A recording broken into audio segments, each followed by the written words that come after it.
Boa tarde a todos. É um grande prazer dar início ao Simpósio de Saúde Pública e Infecções Fúngicas no Brasil. Esse simpósio foi uma ideia do nosso amigo professor Carlos Morel, da Fiocruz, e se verifica que as infecções fúngicas hoje no Brasil são um problema de saúde pública pouco identificado, pouco entendido e negligenciado. Então, convidei o Morel para organizar esse simpósio comigo. Na realidade, ele que organizou tudo, eu só fiz a logística, mas por regimento tem que ter um acadêmico participando da organização. Então, na verdade, eu como presidente ajudei o Morel a montar, mas, obviamente, os aspectos técnicos e a escolha foi dele. Então, eu queria que o Morel agora quisesse falar algumas palavras antes de começar. Bom, obrigado, Francisco.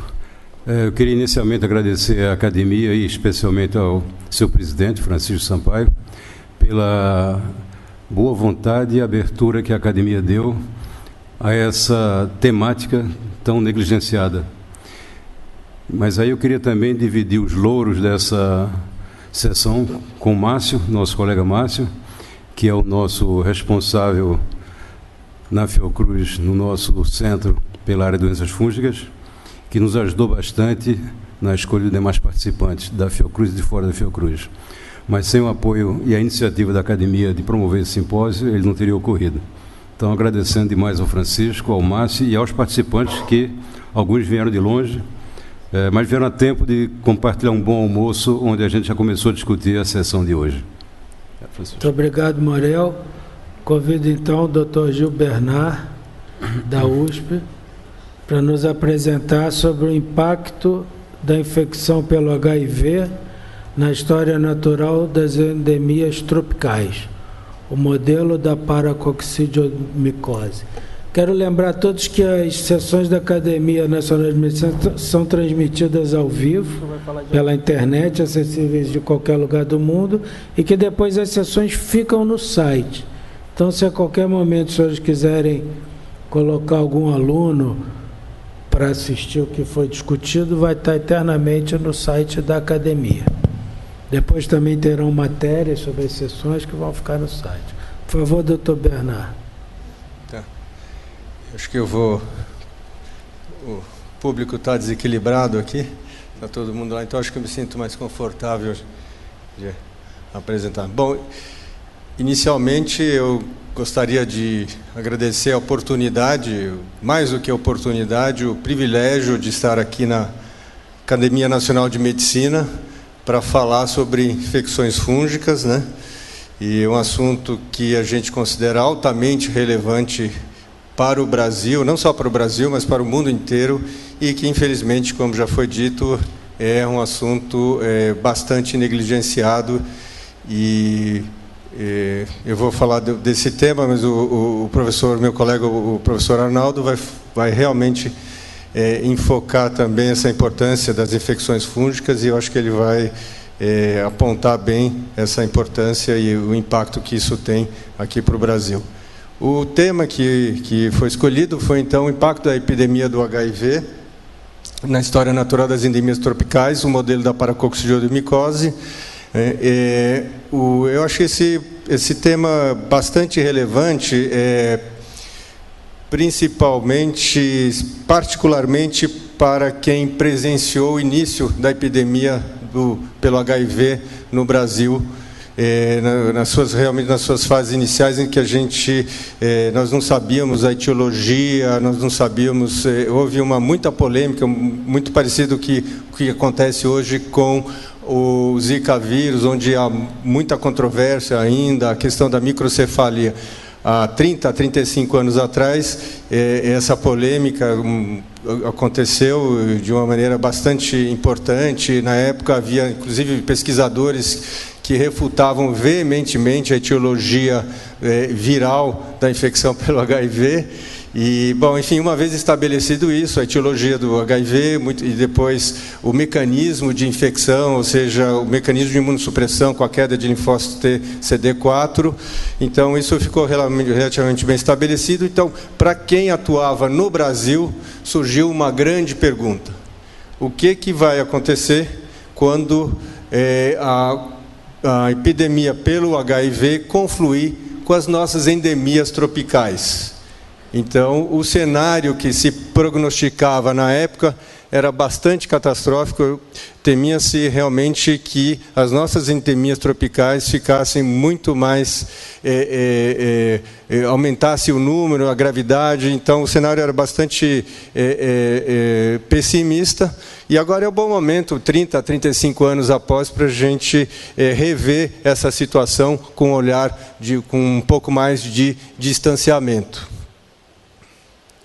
Então, o que eu queria falar primeiro é citar dois exemplos de doenças fúngicas, mas que são doenças mais conhecidas, o exemplo da tuberculose e um outro exemplo que é logo a seguir, para mostrar o tamanho do nosso desconhecimento sobre essa interação entre endemias tropicais e o HIV. Então, o que aconteceu com a tuberculose é uma doença que sofreu um enorme impacto da epidemia do HIV. Isso pode ser ilustrado aqui, mas é interessante ver que os nossos colegas do hemisfério norte, Europa, Estados Unidos, tinham praticamente desaprendido a diagnosticar e tratar a tuberculose. A tuberculose era, em termos de saúde pública, um problema menor, mais ou menos restrito a algumas comunidades de imigrantes. Então, os nossos colegas do hemisfério norte praticamente já não tratavam, não era mais um problema do dia a dia a tuberculose. E a tuberculose foi reintroduzida pela epidemia do HIV, como está demonstrado aqui, por exemplo, a contribuição dos co-infectados, HIV e tuberculose, para a mortalidade. Então, essa linha vermelha mostra que uma contribuição significativa da mortalidade por tuberculose hoje é devido à co-infecção TB-HIV, seja nas Américas, seja na Europa, ou seja, e na África, como nós podemos ver, aqui é uma grande, aqui é a TB, a mortalidade por TB é igual tanto em indivíduo HIV positivo como em HIV e não portadores, não imunocomprometidos, mostrando a importância. E no Brasil não é diferente. Esse mapa de cores mostra esse azul claro aqui, mostra que no Brasil quase 20% dos casos novos de tuberculose ocorrem em indivíduos co-infectados pelo HIV. Então, a co-infecção pelo HIV tem transformado a epidemia da tuberculose no mundo de uma maneira bastante notável, inclusive do ponto de vista biológico. O que se viu em estudos do HIV é que, por exemplo, a Mycobacterium tuberculose acelera a progressão para a AIDS nos pacientes co-infectados, por um lado. E, por outro lado, o HIV torna a tuberculose um quadro muito mais grave e com uma mortalidade muito maior. Então, a interação HIV, Mycobacterium tuberculose é uma associação, é uma interação extremamente nefasta para o hospedeiro. Mas aí nós vamos dar um outro exemplo de uma outra micobacteriose, a hanseníase, causada pelo Mycobacterium leprae. Então, um grupo de Goiânia, um grupo brasileiro de Goiânia, estudou co-infectados, então, novamente, uma micobactéria. Então, o que acontece? A conclusão que esses autores chegaram é que características virológicas, histopatológicas, imunológicas e clínicas nos pacientes co-infectados indicam que cada doença, a infecção pelo HIV e a hanseníase, se comportam como uma infecção única, ou seja, uma infecção não interfere na outra. Um quadro diametralmente oposto ao da tuberculose. São duas micobactérias. Numa, o HIV interfere dramaticamente na infecção e aqui a conclusão desses autores, e outros autores mostraram isso, que na hanseníase o HIV não tem praticamente nenhum impacto. Então, qual é a explicação? Como é que a gente entende isso? é muito difícil de a gente... Então, mostra realmente como é que a gente não sabe como explicar esses fenômenos tão distintos a partir de micobactéria.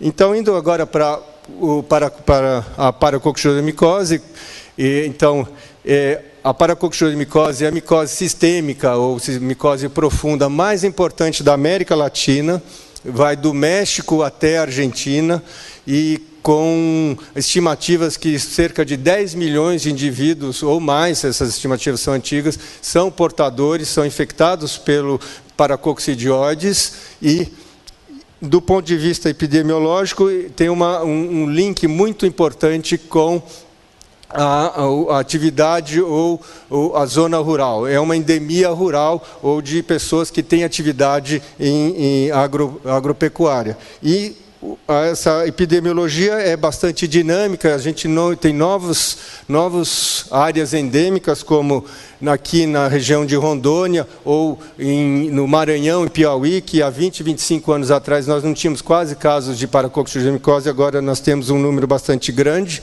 de pacientes vindos dessa região. Há um surto de paracoccidioidomicose em Rondônia, provavelmente a paracoccidioidomicose segue a fronteira agrícola, né?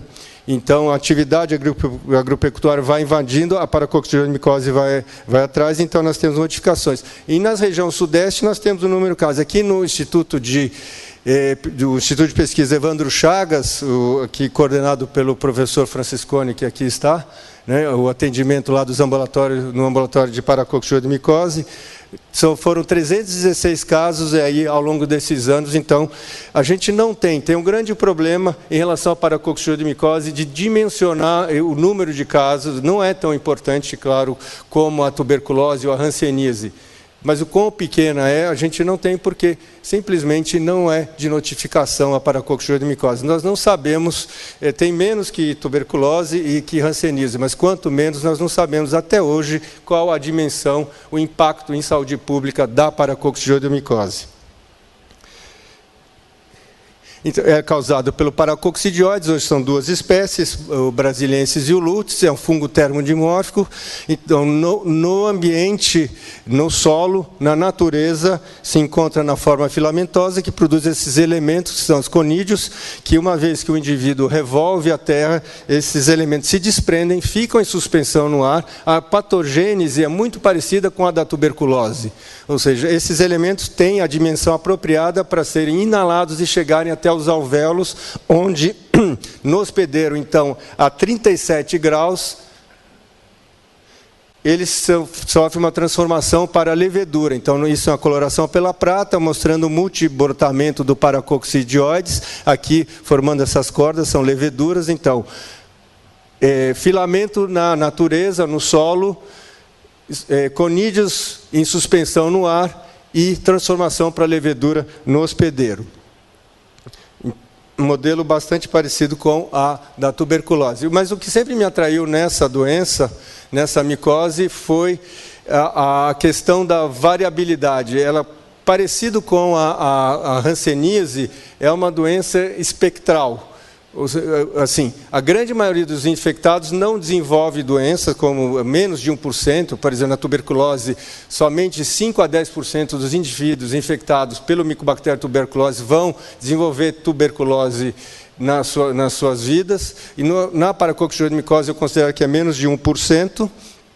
Mas o que é fascinante é como o hospedeiro reage e a diversidade de manifestações clínicas que existe na paracoccidioidomicose. Então, é um hospedeiro, um agente etiológico, mas, então, alguns indivíduos fazem essa resposta inflamatória com granuloma, célula gigante e com poucos elementos fúngicos. Aqui ilustrados, então, aqui são os elementos fúngicos, provavelmente não estão viáveis, ou seja, consegue uma resposta inflamatória suficiente para controlar, pelo menos parcialmente, essa infecção, é uma doença mais localizada. Enquanto outros indivíduos não conseguem fazer uma resposta inflamatória adequada, o granuloma é débil, não consegue controlar a infecção, e nós temos o quê? Uma grande quantidade, aqui coloração pela prata, uma grande quantidade de fungos viáveis se multiplicando e causando, então, provavelmente uma doença mais grave, mais disseminada, com disseminação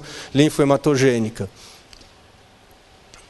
Isso é numa criança também, como a gente não sabe como isso acontece ainda, mas, por exemplo, granuloma muito frouxo, que não controla os elementos fúngicos, a infecção se dissemina, e nós vemos muitos elementos vermelhos, são eosinófilos. Então, a gente não entende por que nessa reação inflamatória é uma grande quantidade de eosinófilos, sendo que o eosinófilo não tem nenhuma capacidade antifúngica. Então, por que o hospedeiro faz vamos dizer, uma resposta inflamatória ineficiente contra o fungo? Então, são essas coisas que a gente ainda está tentando entender. Então, para resumir isso muito rapidamente, nós temos, então, de uma forma esquemática, a história natural da paracoccidioidomicose está nas zonas endêmicas. 20% a 40% dos indivíduos nos inquéritos epidemiológicos demonstram que são portadores, né, do paracoccidioides, e que o que acontece com esses indivíduos, como eu disse, a maioria deles não desenvolve infecção, controla essa infecção inicial e fica assim durante um bom tempo. Apenas uma pequena parte, menos de um deles, são suscetíveis a essa infecção inicial, desenvolve uma doença disseminada com uma disseminação linfohematogênica, que é o que nós chamamos da forma aguda, ou seja, desde a infecção inicial, ele já desenvolve uma doença em semanas ou meses em geral. Esses indivíduos, então, que controlaram, muito parecido com a patogênese da tuberculose, com o complexo primário, em que há um controle dessa infecção inicial, o que nós vemos é que a maior parte desses indivíduos permanece assintomático. É um indivíduo que é infectado pelo P. brasiliense e nunca vai desenvolver doença. E uma pequena minoria desses indivíduos apresenta, então, uma reação tardia, uma reativação tardia 10, 20, 40 anos depois. E isso, classicamente, nós chamamos da forma crônica. Uma doença de reativação é a forma crônica em que o alvo principal da doença é o pulmão. Então, assim, só para listar alguns casos, esse paciente com linfonodomegalia, então essa forma aguda que acontece logo após, semanas ou meses após a infecção inicial, é uma forma que a gente chama de aguda ou subaguda ou juvenil, são pacientes com menos de 30 anos, com acometimento principalmente do sistema linfático. Tem linfonodomegalia, hepatoesplenomegalia e lesões cutâneas, significando disseminação hematogênica. E esses gânglios podem, inclusive, fistulizar, que é muito diferente clinicamente. Então, é quase como a hanseníase, uma doença espectral, o polo tuberculose, o polo virchoviano, então a forma aguda e a forma crônica aqui. Então, os pacientes com a forma crônica têm lesões de mucosa e, principalmente, lesão pulmonar, um infiltrado intersticial pulmonar, que muitos chamam de asa de borboleta, acometendo ambos os campos pulmonares, e essa, então, é o que caracteriza, é patognomônico da forma crônica da paracoccidioidomicose, que é uma doença de reativação. Então, isso aqui, para resumir, eu acho que estou insistindo bastante nessa divisão. Então, na forma aguda, nós temos um contato, o indivíduo geralmente procede de uma região rural, de uma região endêmica, que ele se infectou há pouco tempo, enquanto que o indivíduo com a forma crônica, ele tem, às vezes, ele mora em São Paulo, ou mora no Rio de Janeiro há 20, 30 anos, mas ele nasceu em Vassouras e teve contato com a agricultura na infância dele, então 20, 30 anos depois é que ele desenvolve a doença. Então, o contato dele com zona rural, a atividade rural dele, às vezes, é pregressa de 20, 30 ou 40 anos a mais. Então, é bem característico, é muito fácil de separar essas duas formas clínicas. Vocês vão ver por que eu estou dizendo isso, isso vai ficar mais claro daqui a pouco. Então, do ponto de vista imunológico, como na hanseníase, para cada forma clínica existe uma correspondência de um padrão de resposta inflamatória, de resposta imunológica. Então, nos indivíduos, então, inicialmente, o sistema imune inato, aqui representado por um macrófago ou por uma célula dendrítica, interage com Paracoccidioides brasiliensis e vai apresentar um típico para o linfócito TCD4. Esse linfócito TCD4, dependendo se for caminhar para uma resposta imune mais celular, que nós chamamos de resposta imune tipo TH1, vão ser produzidas várias citocinas, como interleucina 2 e interferon gama, que vão ativar esse macrófago, aqui ele está em tamanho aumentado, simbolizando ele ativado, que fagocita e destrói o paracoccidioides brasiliensis.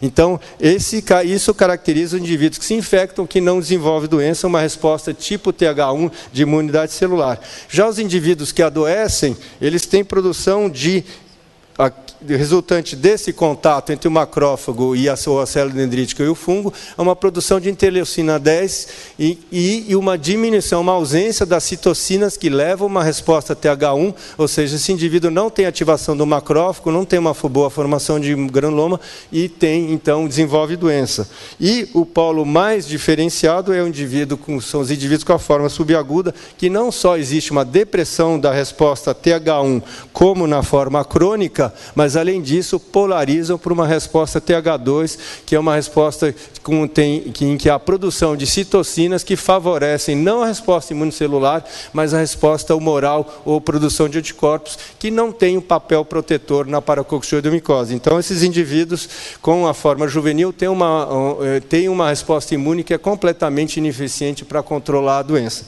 Esse é um esquema dicotômico TH1, TH2, que está um pouco ultrapassado, mas serve para a gente fazer o raciocínio aqui. Hoje em dia, a história é muito mais complexa, né? Nós temos não só a resposta TH1 celular, TH2 humoral, mas nós temos outras respostas, todas elas, central nisso tudo é o linfócito T CD4. Ele que vai organizar e que vai dirigir, regular para uma resposta inflamatória com alguma efetividade contra o fungo ou nenhuma efetividade. Então, nós temos TH9, célula T regulatória. Então, hoje o cenário de respostas imunes, de perfis de respostas de linfócito T é muito mais complexo. Mas não é o objetivo da nossa apresentação hoje. Mas o que é importante é, dito isso, né, então, o linfócito T CD4 é central na resposta imune contra o paracoccidioides brasiliensis. Então, o que vai acontecer se o paracoccidioide infecta um indivíduo HIV positivo, cuja característica é a destruição, a perda dos linfócitos CD4? Que cenário que é esse, então, que a gente esperaria, então, que nós, há 25, 30 anos atrás, estávamos esperando acontecer? O que vai acontecer com a paracoccidioidomicose no indivíduo que o linfócito CD4 não funciona? Nós esperávamos duas coisas, que primeiro, haveria um aumento muito grande no número de casos de paracoccidioidomicose, mas nenhum dos senhores ouviu falar de nenhum surto de paracoccidioidomicose em pacientes HIV. Não aconteceu, então, esse aumento de casos de paracoccidioidomicose. Essa é a primeira observação que a gente esperava que, enfim, certamente, bom, com a epidemia de HIV, nós vamos começar a ver muitos casos de paracoccidioidomicose. Não aconteceu. Por que não houve esse aumento do número de casos? A gente tem algumas explicações, tem 3 hipóteses que talvez ajude a explicar isso. A primeira é que nos primeiros 20 anos da epidemia do HIV, as características epidemiológicas da epidemia do HIV era uma característica essencialmente urbana. Né? Tudo isso foi baseado em levantamento de casos que a gente fez, e hoje em dia existe na literatura mais ou menos 200 casos de coinfecção paracoccidioidomicose e HIV, e é baseado neles que nós estamos fazendo, então, essas nossas hipóteses. Então, a característica clínica da epidemia do HIV é uma característica urbana, enquanto que a paracoccidioidomicose ela tem como característica epidemiológica ser essencialmente rural. Então, nos primeiros 20 a 30 anos, quer dizer, essa característica urbana do HIV é mais no começo da epidemia, hoje é um pouco menos, mas hoje outras coisas estão intervindo, então, que eu já vou comentar. Então, o que acontece é que há uma pequena intersecção entre as duas epidemias, e isso ajuda a explicar por que não há muitas pessoas infectadas pelo paracoccidioides e pelo HIV. Essa é a primeira explicação. A segunda é que muitos desses pacientes, antes da era da terapia antirretroviral de alta eficácia, o que se fazia muito? Havia muitas infecções oportunistas e fazia-se muito profilaxias com antifúngicos e usando sulfa. e essas duas classes de drogas têm uma ação antiparacoccidioides. Ou seja, muitos pacientes faziam profilaxia, seja para cândida com itraconazol, ou para T-GOND, Toxoplasma gondii, com sulfa, e inadvertidamente, sem saber, talvez eles estivessem tratando de uma paracoccidioidomicose subclínica na hora que ele está fazendo profilaxia para candidíase oroesofágica, ou para uma toxoplasmose, ou para alguma outra infecção fúngica. Então, se usava muito profilaxia com antifúngicos e com sulfadiazina, que tem uma eficácia contra o P. brasiliense. E, por último, é que a incidência de infecções, agora que a epidemia do HIV ela é mais, se ampliou, atinge também as zonas rurais, nós temos a terapia de alta eficácia que tem diminuído sobremaneira o número de infecções oportunistas. Então, isso também ajuda a explicar por que nós não estamos vendo um número grande de coinfecções com paracoccidioides brasileiros. Mas, um outro aspecto importante, e que, assim, o número não aumentou. E quem são esses doentes co-infectados? O que acontece com eles? A gente tem, nós, o Arnaldo, nós temos um pouco atividades acadêmicas, então nós passamos visita com os alunos para discutir os casos de paracoccidioidomicose, o professor Franciscone deve fazer isso também um pouco. E o que a gente faz com os alunos é sempre discutir qual a forma de apresentação clínica. Se o paciente tem uma forma juvenil ou tem forma crônica. Então, eu fui chamado para discutir alguns casos lá no Emílio Ribas, dessa paciente de 32 anos, sexo feminino, tinha lesões ulceradas da pele, uma artrite fúngica, e parecia clinicamente muito mais uma forma subaguda da doença. Mas o paciente com a forma aguda, ele vem da zona rural, ele tem uma história epidemiológica bem clara. Essa paciente, ela morava em São Paulo há muitos anos, nunca ia, não tinha sítio, não tinha nada. O único contato com zona rural era dos 3 aos 6 anos, há mais de 20 anos atrás. Então, se ela está tendo paracoccidioidomicose, provavelmente é reativação. Então, os alunos ficam perguntando, mas professor, essa paciente tem a forma aguda ou tem a forma crônica da doença? Bom, vejamos bem e tal, aí fiquei sem resposta. E esse outro caso também de um jovem de 15 anos, masculino, que tinha uma doença disseminada em gânglios com lesões cutâneas, também a idade, tudo caracteriza uma forma aguda, porém tinha um infiltrado pulmonar característico da forma crônica, parecia um pulmão de paciente com a forma crônica. Então, ele tem uma forma aguda, subaguda, ou tem uma forma crônica? Aí, enfim, eu fiquei confuso e aí começa, então, eu não estou entendendo o que está acontecendo com esses pacientes que eu não consigo mais classificar eles em forma aguda ou crônica. Então, nós fomos levantar esses casos, alguns trabalhos publicados na literatura, tentando caracterizar isso. Então, o que acontece do ponto de vista clínico? Se não aumentou, talvez a doença tenha sofrido o impacto da epidemia do HIV. O paciente co-infectado talvez tenha uma doença que seja um pouco diferente. Nós fizemos levantamento, então, são vários centros, né? E 200 casos que nós temos atualmente notificados, né? Não, notificados não, mas reportados na literatura. A primeira característica clínica da paracoccidioidomicose é que na forma crônica ela é muito rara em mulheres, né? A relação é 10, 14, 20 homens para uma mulher. Então, predomina em homens. Então, nós fomos analisar isso nos pacientes com paracoccidioidomicose co-infectados.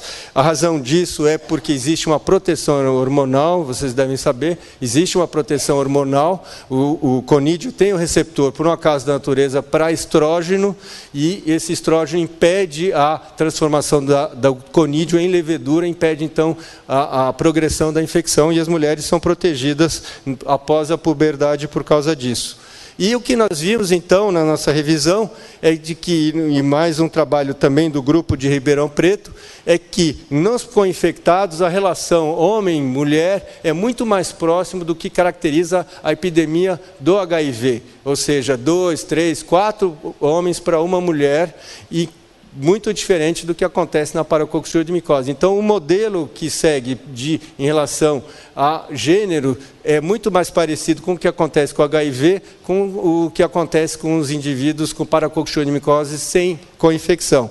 Então, isso faz pensar que existe o papel de proteção hormonal que existe na paracoccídeo de micose se perde quando há uma grande imunossupressão. Então, o HIV acaba sendo, a imunossupressão do HIV acaba sendo preponderante sobre a proteção hormonal. Então, a epidemiologia aí é mais próxima do que acontece no HIV do que na paracoccídeo de micose. Além disso, outras características clínicas. A paracoccídeo de micose, na forma crônica, o que é? É uma doença acima dos 40 anos. E nos pacientes co-infectados, ela tem pacientes com 30 e poucos anos, que é uma característica da epidemia da infecção pelo HIV e não uma característica da epidemia da infecção da endemia paracoccídeo de micose. Então, essas duas características epidemiológicas mostram mais a influência do HIV do que da paracoccídeo de micose. E, além disso, das características clínicas, a procedência com zona rural. Isso é muito interessante, isso é um dado que nesse levantamento, que eu não tenho explicação, mas eu acho que é uma coisa que merece uma investigação, é que os indivíduos com paracoccídeo de micose, eles têm um antecedente com a forma crônica de terem nascido ou morado ou terem atividade agropecuária na vida pregressa em 95% dos casos. Nos indivíduos, isso acontece na paracoccídeo de micose em geral. Nos pacientes co-infectados, de 95% isso cai para 64%.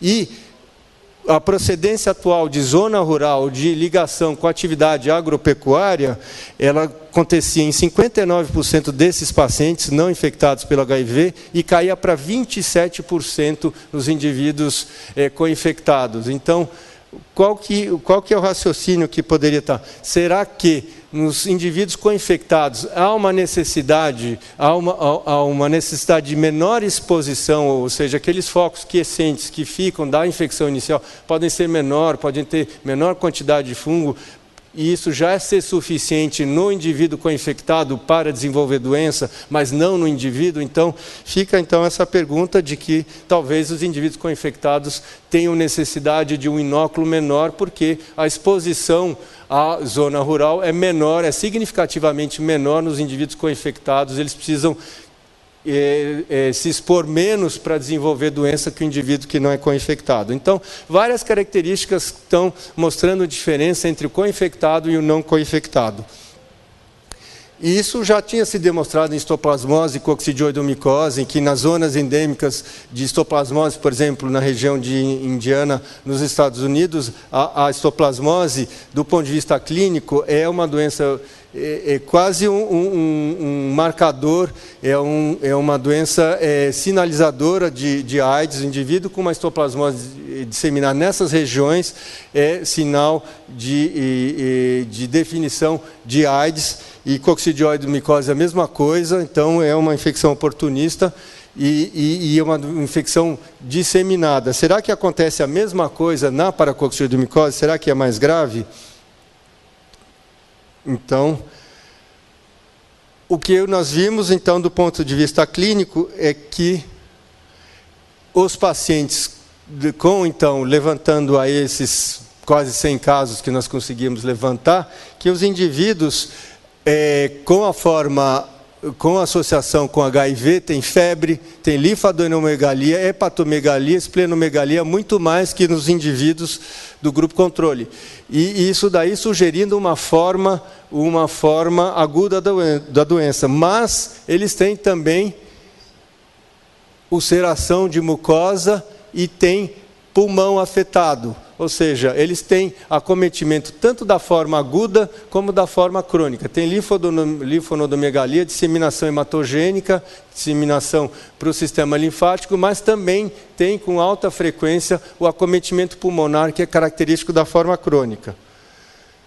E tem também, a gente observou, muitas lesões cutâneas, que é uma coisa que a gente vê na forma juvenil, mas não vê na forma crônica. Então, clinicamente fica difícil, está ficando cada vez mais difícil caracterizar com uma forma clínica ou outra. Então, esse paciente, o que acontece? Então, tem uma forma disseminada, são essas lesões cutâneas, bem disseminadas, e a disseminação dessas lesões cutâneas a gente não vê na forma crônica, é bem característica da forma da co-infecção. Tá? E raramente a gente vê, menos frequentemente, a gente vê na forma juvenil. Então, clinicamente, tem um aspecto bastante diferente nos infectados, nos co-infectados pelo HIV. Então, nesse levantamento, então, o que a gente tentou aí classificar? Nesses 79 pacientes que a gente tinha alguns dados clínicos, ou seja, desses 79, em 56 eles tinham uma doença, a descrição era de uma doença disseminada, igual à forma aguda ou subaguda, linfonodo aumentado, hepatosplenomegalia, lesões cutâneas e osteoarticulares. Isso é a forma aguda. Mas desses 56 indivíduos, 31 também tinham lesões da mucosa do trato respiratório superior e inferior, ou seja, tinham também acometimento pulmonar, da forma crônica. Ou seja, esses pacientes tinham uma forma mista da doença. Os outros 25, aqui para completar dos 56 mais 25 para virar 79, esses outros 25 tinham uma forma aguda ou subaguda clássica, com uma doença disseminada, só que, quando nós fomos levantar a história desses pacientes, em 12 nós tínhamos uma história recente, uma informação de onde eles vinham. E desses 12, 8 moravam em zona urbana, ou seja, não tinha a possibilidade de ter adquirido a infecção muito recentemente. Era uma infecção que provavelmente tinha sido adquirida anteriormente. 4 apenas tinham contato recente com a zona rural. Então, para você ter a forma aguda, você tem que estar morando há algum tempo, há poucos meses, na zona rural. Então, o que isso sugere? Que os outros tinham uma forma crônica bem típica do adulto, não tinha essa forma mista da doença. Então, a maior parte deles tinham uma imunodeficiência, ou seja, a contagem de linfócito TCD4 era menor que 200, ou seja, mostrando um grau já avançado de imunodeficiência. Então, em muitos casos, a doença progride mais rapidamente via hematogênica, apesar de ser uma doença de reativação, que deveria estar localizada só no pulmão, mas devido provavelmente à imunodeficiência, ela se dissemina e traz então esse quadro que é diferente. Então, isso mostra a destruição do sistema linfático, né? E a grande quantidade de fungo que tem nesses pacientes, mostrando a vulnerabilidade desses pacientes.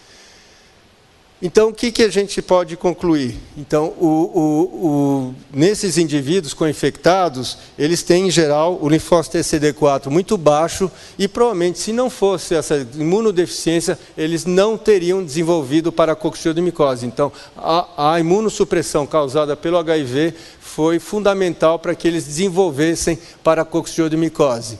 Então, uma porcentagem menor tem a forma crônica usual, aparentemente sem influência do HIV, mas a maioria, o HIV tem um papel determinante. Muitos têm a forma clínica que nós estamos chamando de mista oportunista, ou seja, uma doença disseminada com alta frequência de envolvimento cutâneo, mas associada a envolvimento típico de mucosa do trato respiratório superior, característico da forma crônica. Então, parece uma forma aguda subaguda, mas a imunopatogenia é de uma doença de reativação. Ela acontece mais jovens, com predomínios em homens, mas com maior frequência de mulheres do que na paracoccidioidomicose no não co-infectado, e aparentemente tem uma evolução mais rápida, que eu não discuti. A sorologia, ela funciona, se bem que alguns pacientes com um grau de imunodeficiência tão avançado que nem a sorologia não funciona aí para fazer o diagnóstico. Então, o índice de positividade da sorologia é menor. E a resposta ao tratamento, apesar desse quadro mais grave, a resposta ao tratamento tem sido bastante razoável. Então, só para terminar, Então, o que acontece então em relação, se o HIV não aumentou a frequência de casos de paracoccidioidomicose, mudou a história natural da doença. Tanto é que nesse quadro da história natural, em que nós temos essas formas que eu já mostrei, a gente precisou introduzir então uma nova forma de apresentação clínica, que é essa forma disseminada, que a gente chama de mista ou oportunista, em que o paciente tem uma doença de reativação, como na forma crônica, mas clinicamente ela lembra mais uma doença disseminada, como na forma aguda, e por isso a dificuldade da classificação. Então, resumindo, esses aspectos, são 4 perguntas que a gente costuma fazer em relação à interação do HIV com as doenças endêmicas, né? O HIV, a primeira pergunta, o HIV facilita a infecção? O número de infectados aumenta? E isso aparentemente não, o HIV não aumenta o número de infectados por paracoccidioides. Entretanto, aumenta a relação doença e infecção? Provavelmente sim. O que a gente viu é que precisa de menor exposição ao fungo para que haja desenvolvimento da doença.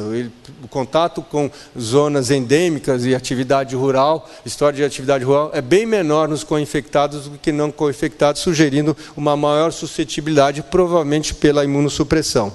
E, por fim, piora o curso da manifestação clínica? Sim, a doença é disseminada, a apresentação clínica é mais grave, é diferente das formas clássicas no não co-infectado. E a última, se piora a resposta terapêutica, e a experiência que a gente tem tido até o momento é que não, o tratamento da paracoccidioidomicose, mesmo co-infectados, pode ser bem sucedido. Então, resumindo nossas considerações, a epidemia do HIV influenciou, sim, teve um impacto, mas um impacto intermediário, não tão dramático como na tuberculose, mas também muito maior que, por exemplo, na hanseníase, em que as duas doenças praticamente não conversam, seguem seu curso natural.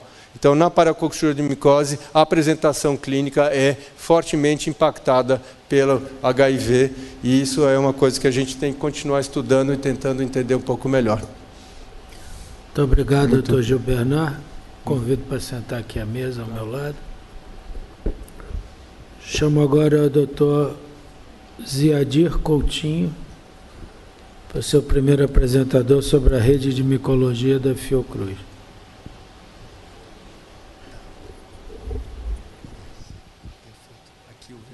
Você sabe, né? Tá. Aqui para baixo. Para baixo sobe, né? Boa tarde, eu acho que vou me situar um pouquinho mais aqui para que todos possamos ver. Eu gostaria primeiramente de agradecer o convite ao professor Francisco e ao professor Morel, por aí, agradeço aí o prestigiamento do professor Basílio, do professor Luiz Fernando, do Dr. Ramon, que está ali, presidente da SOMERG, e dos demais companheiros aqui presentes. Eu sou médico, dermatologista, trabalho na Fundação Oswaldo Cruz como referência para a saúde da família, e a minha história acadêmica é estudando paracoco sobre o ponto de vista da saúde coletiva.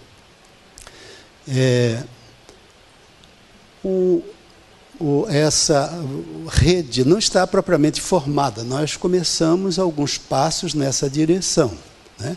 O objeto dela são as doenças fúngicas, e essas doenças se encaixam perfeitamente na definição das doenças negligenciadas, porque ela atinge população que vive em situação de pobreza, no mundo subdesenvolvido. Em geral, são doenças debilitantes que provocam ainda mais pobreza nessas populações. Estas são as doenças oficialmente consideradas como negligenciadas, que o Colombo vai abordar melhor essa questão na sua fala. E essas doenças fúngicas, estima-se que mais de 300 milhões de pessoas sofram anualmente por uma dessas doenças graves. Destes, 1.350.000 pessoas morrem. Em comparação, os óbitos por malária e tuberculose são 1.240.000 e 1.400.000, respectivamente.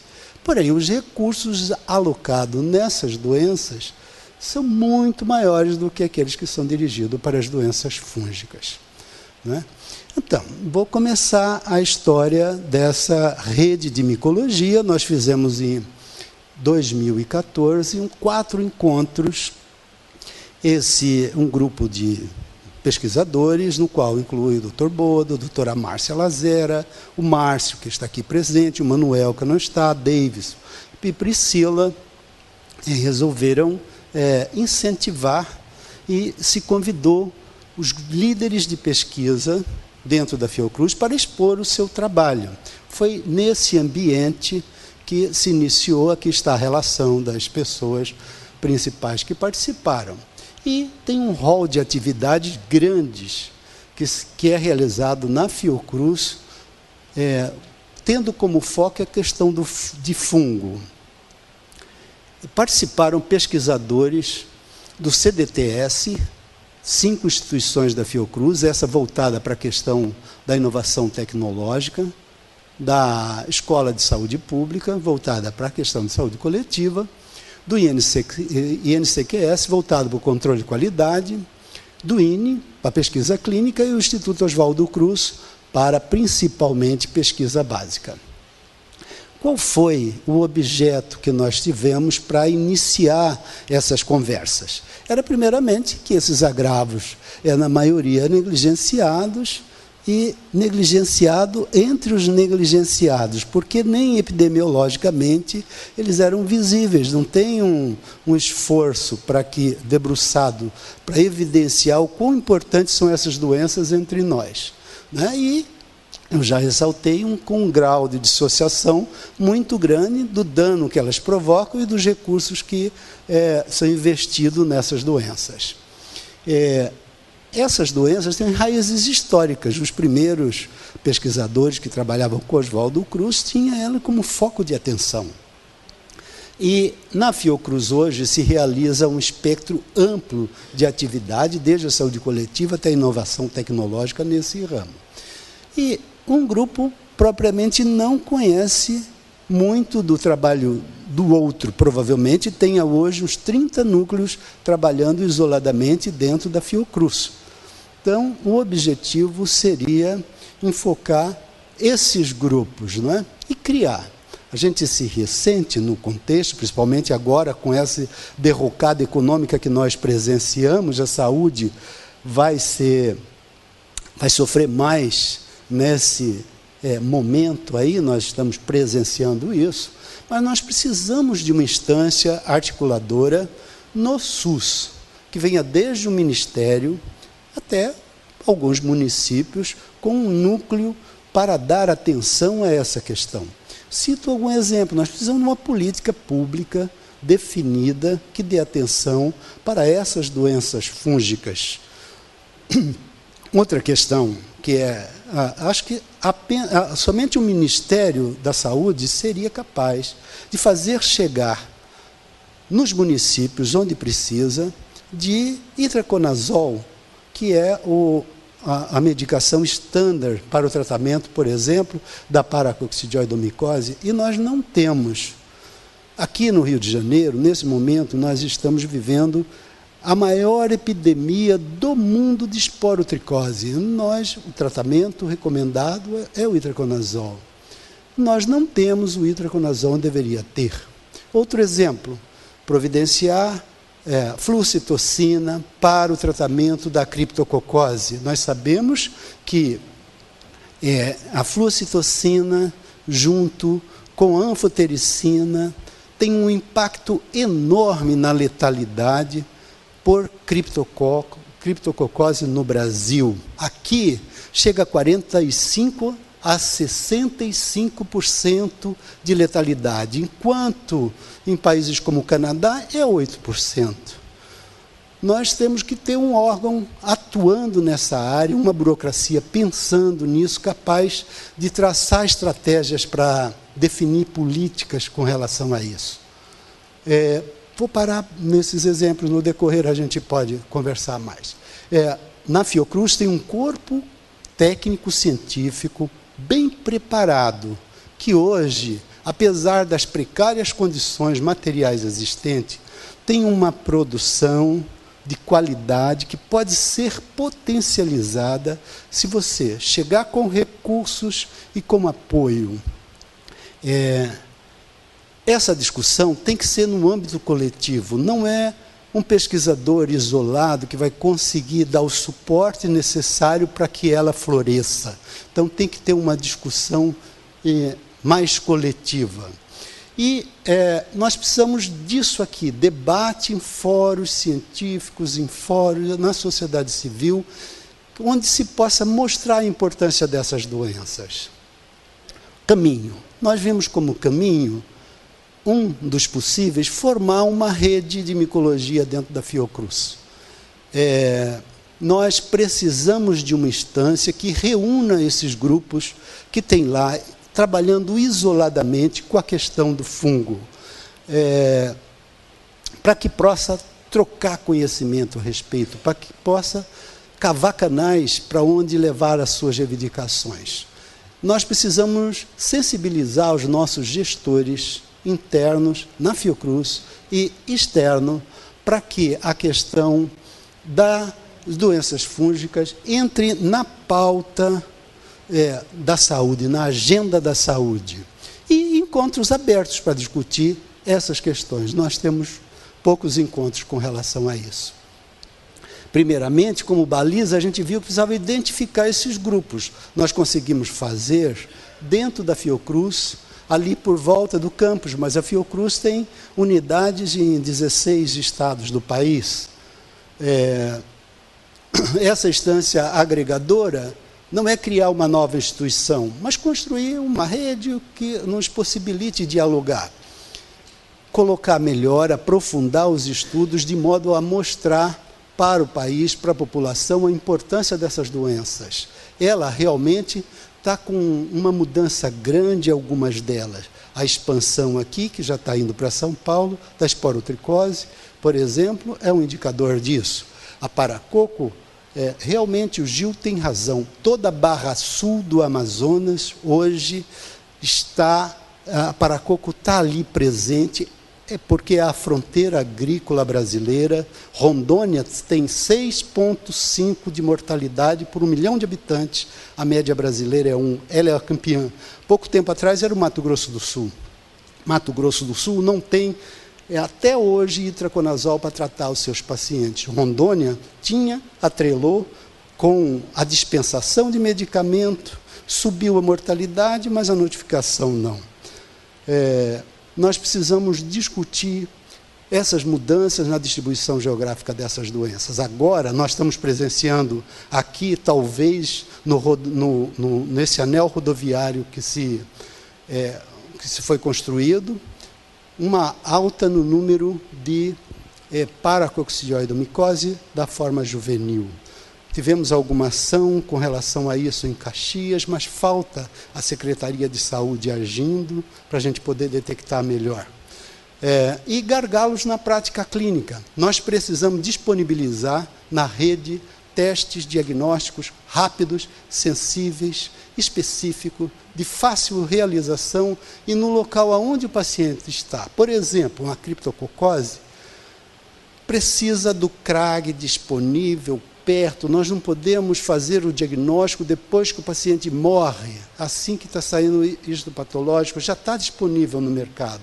Na paracoco, esperar a cultura, não. A gente pode ter, se discute na Fiocruz, não só tem imunodifusão que nós temos lá, mas ter disponível o imunoblote, que a gente teria num prazo muito curto o diagnóstico e pode prevenir sequelas no paciente.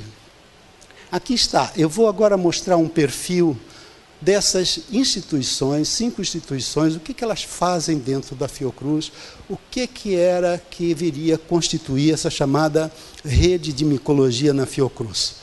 O INE é o antigo Instituto de Manguinhos, E ele é com relação à assistência, é uma referência em micoses humanas e animais no Brasil, em todas as micoses sistêmicas e subcutâneas, em micetoma também. Ele possui esse laboratório de pesquisas clínicas, que dirige o Dr. Franciscone, que, por exemplo, enfrentou a epidemia de esporotricose no seu início, até agora no momento, e trata PCM, um ambulatório de micoses sistêmicas, que a doutora Márcia Lazera leva, vendo criptococose, citoplasmose, bola fúngica. Tem um laboratório voltado para animais domésticos, um laboratório de micologia. Dentro desse laboratório, um laboratório de referência nacional em micoses sistêmicas e uma coleção de fungos. Para mostrar a expressão, nos últimos 5 anos, ele realizou 17 mil imunodiagnósticos em aproximadamente 9 mil pacientes. Realizou 23.500 exames direto, cultura, em 13 mil pacientes.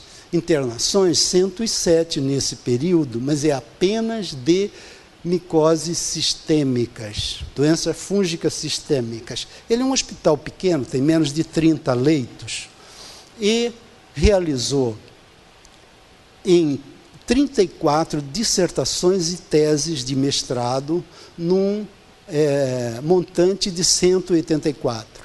Praticamente 20% da produção foi de doença fúngica.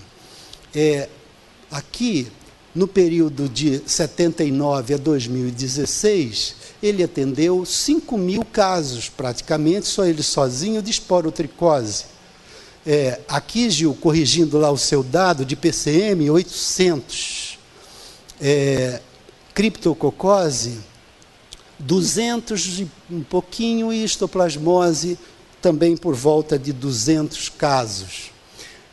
Dentro do INE tem um laboratório de micologia. Esse laboratório, ele teve o seu início com o professor Bodovanki, que está aqui presente, a convite do professor José Rodrigues Cora,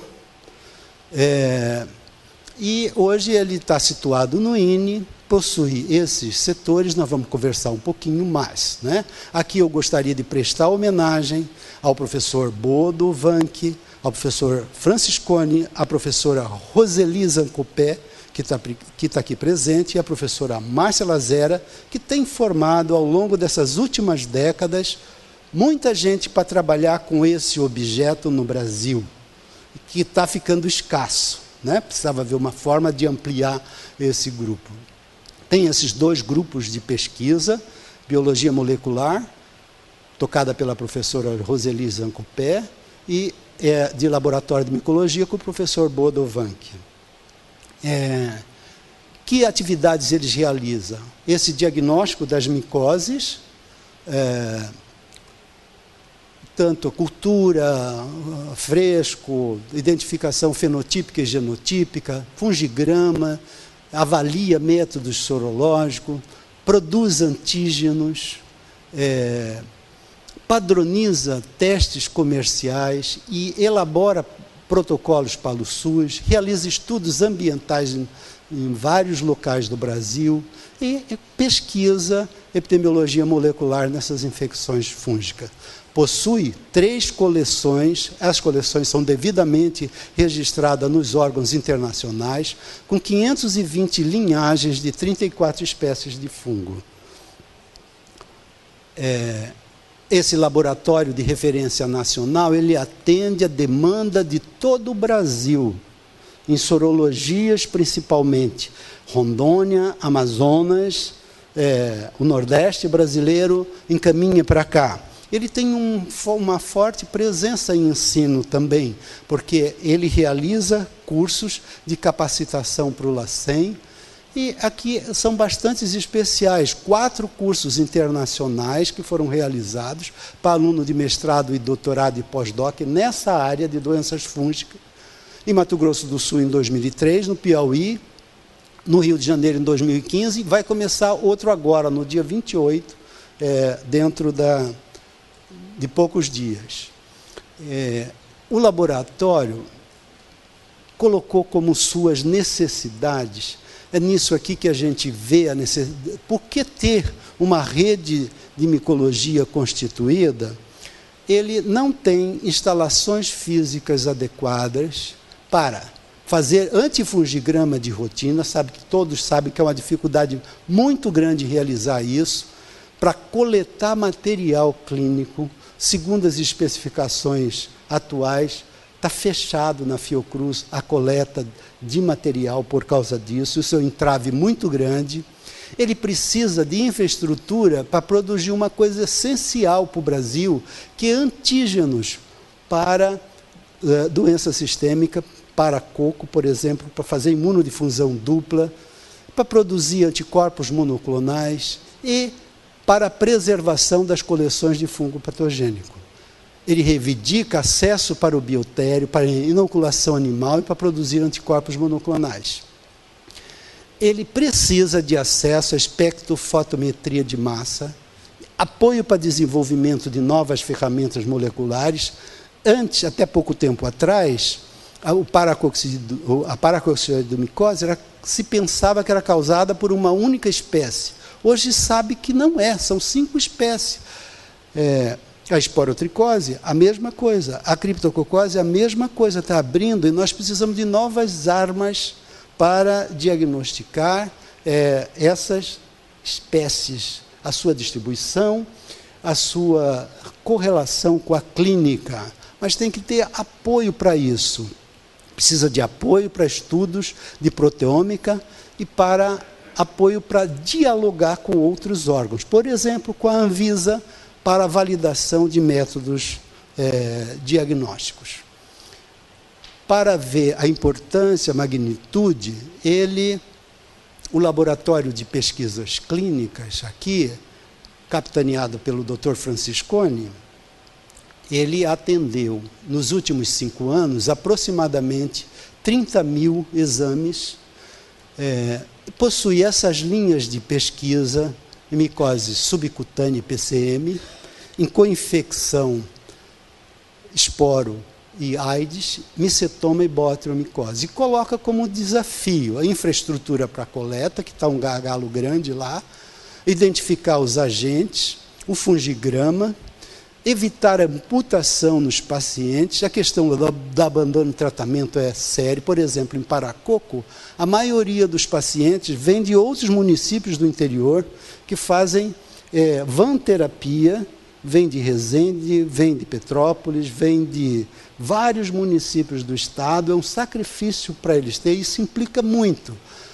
Antes se internava os pacientes por pelo menos 24 horas para realizar uma bateria básica de exame. Mas num hospital de 30 leitos, com o crescimento que tem, é impossível fazer isso. Então está se reivindicando uma hospedaria, uma residência temporária para que possa dar seguimento dos exames.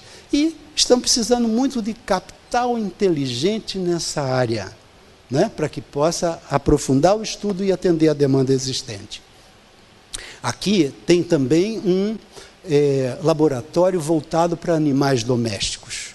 Eles, nesse período aí de 98 a 2015, atendeu aproximadamente 5 mil casos em animais, sendo a maioria dele, a imensa maioria, de gatos. Tem essas linhas de pesquisa, esporotricose, cripto, histoplasma e também a epidemiologia, susceptibilidade antifúngica e biologia molecular. Com a equipe reduzida, a principal dificuldade, remédio para tratar os animais. Aqui está um artigo que eles publicaram recentemente sobre a casuística de lá, e aqui é o IOC, capitaneado pela professora doutora Áurea Maria Lage de Moraes.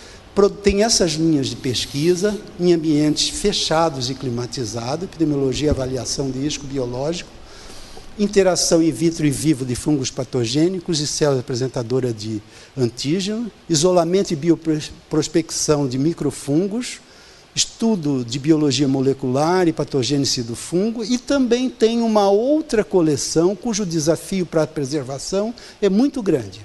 Eles, nesses últimos 5 anos, tiveram 13 projetos aprovados nas instituições aí de fomento, com 5 em andamentos, publicaram 42 artigos e mantém curso de pós-graduação com a biologia parasitária, vigilância sanitária e com o próprio INE. Formou 53 estudantes de iniciação científica, capacitou 10 profissionais e tem 31 estudantes de pós-graduação, que o laboratório do Instituto Oswaldo Cruz coloca como suas demandas, primeiramente a questão da infraestrutura, recursos permanentes, contratação de pessoal e bolsas para esses estudantes lá.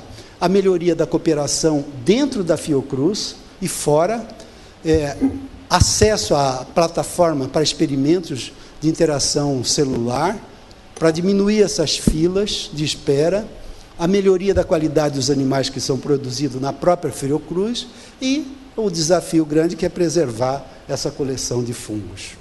Doutor Coutinho, 2 minutos para concluir. 2 minutos.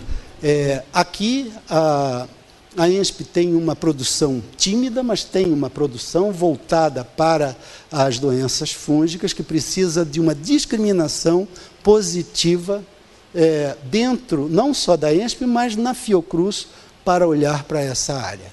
E, por último, aqui está o trabalho capitaneado pelo professor Márcio Rodrigues, desenvolvendo 2 atividades, uma voltada para o desenvolvimento de antifúngico, outra para a produção de anticorpos monoclonais contra componentes fúngicos, com parcerias com os órgãos de fomento e com laboratórios multinacionais.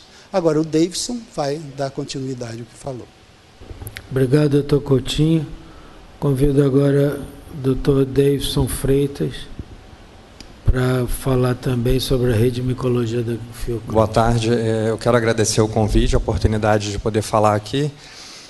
Em continuidade, eu vou apresentar 3 das nossas principais doenças, nossos principais desafios, acho que de uma forma geral e principalmente lá na Fiocruz, né, numericamente e em importância clínica mesmo. Bem, a paracoccidioidomicose já foi bastante falada aqui, então eu vou me ater menos a ela. Uma grande importância que a gente vê, como já foi falado, é que ela acomete principalmente uma população que já é vulnerável naturalmente, né? Que é uma população que vem da área rural, que já é pobre, já é isolada em termos de logística para acesso à estrutura de saúde que nós temos, e qualquer impacto nessa população já agrava muito mais as condições desfavoráveis desses pacientes, né, para que eles possam ter uma boa produtividade, suas famílias que dependem deles e a própria economia local que acaba sendo degradada quando esses pacientes são acometidos. É uma doença basicamente brasileira, né? Nós sabemos que é restrito ao continente americano e cerca de 80% dos casos são do Brasil. E não é uma doença de notificação compulsória no nosso país. Isso, né, gera uma deficiência quando nós precisamos de números para chamar atenção para fomento, para os gestores, para que medidas sejam tomadas para o controle da doença. Algumas unidades da federação, como já foram ditas, são mais afetadas em morbimortalidade, e o que eu chamo a atenção para esses 2 períodos de estudo de mestrado e doutorado do professor Jadir, que acabou de falar aqui, são os principais estados acometidos, né, na borda sul e leste da região amazônica, em que nós temos, nos 2 períodos estudados, uma diferença de Tocantins, que não fazia parte dos principais estados afetados em termos de mortalidade pela paracoco, que passou a fazer parte, muito provavelmente porque entrou na linha da fronteira agrícola do Brasil. Em contrapartida, o Mato Grosso do Sul, que era muito importante em índice de mortalidade, em taxa de mortalidade, já teve um controle maior. Talvez uma suspeita seja que houve uma mecanização maior da agricultura e aí menos pessoas sendo expostas. Quanto ao estado do Rio, num estudo também de 2 períodos com óbitos no nosso estado, mostra que no período anterior havia vários municípios afetados com casos de morte por paracoco, enquanto mais recentemente esse número de municípios caiu e a doença se concentrou em alguns poucos municípios. Não poucos, né, mas em menos municípios que antes.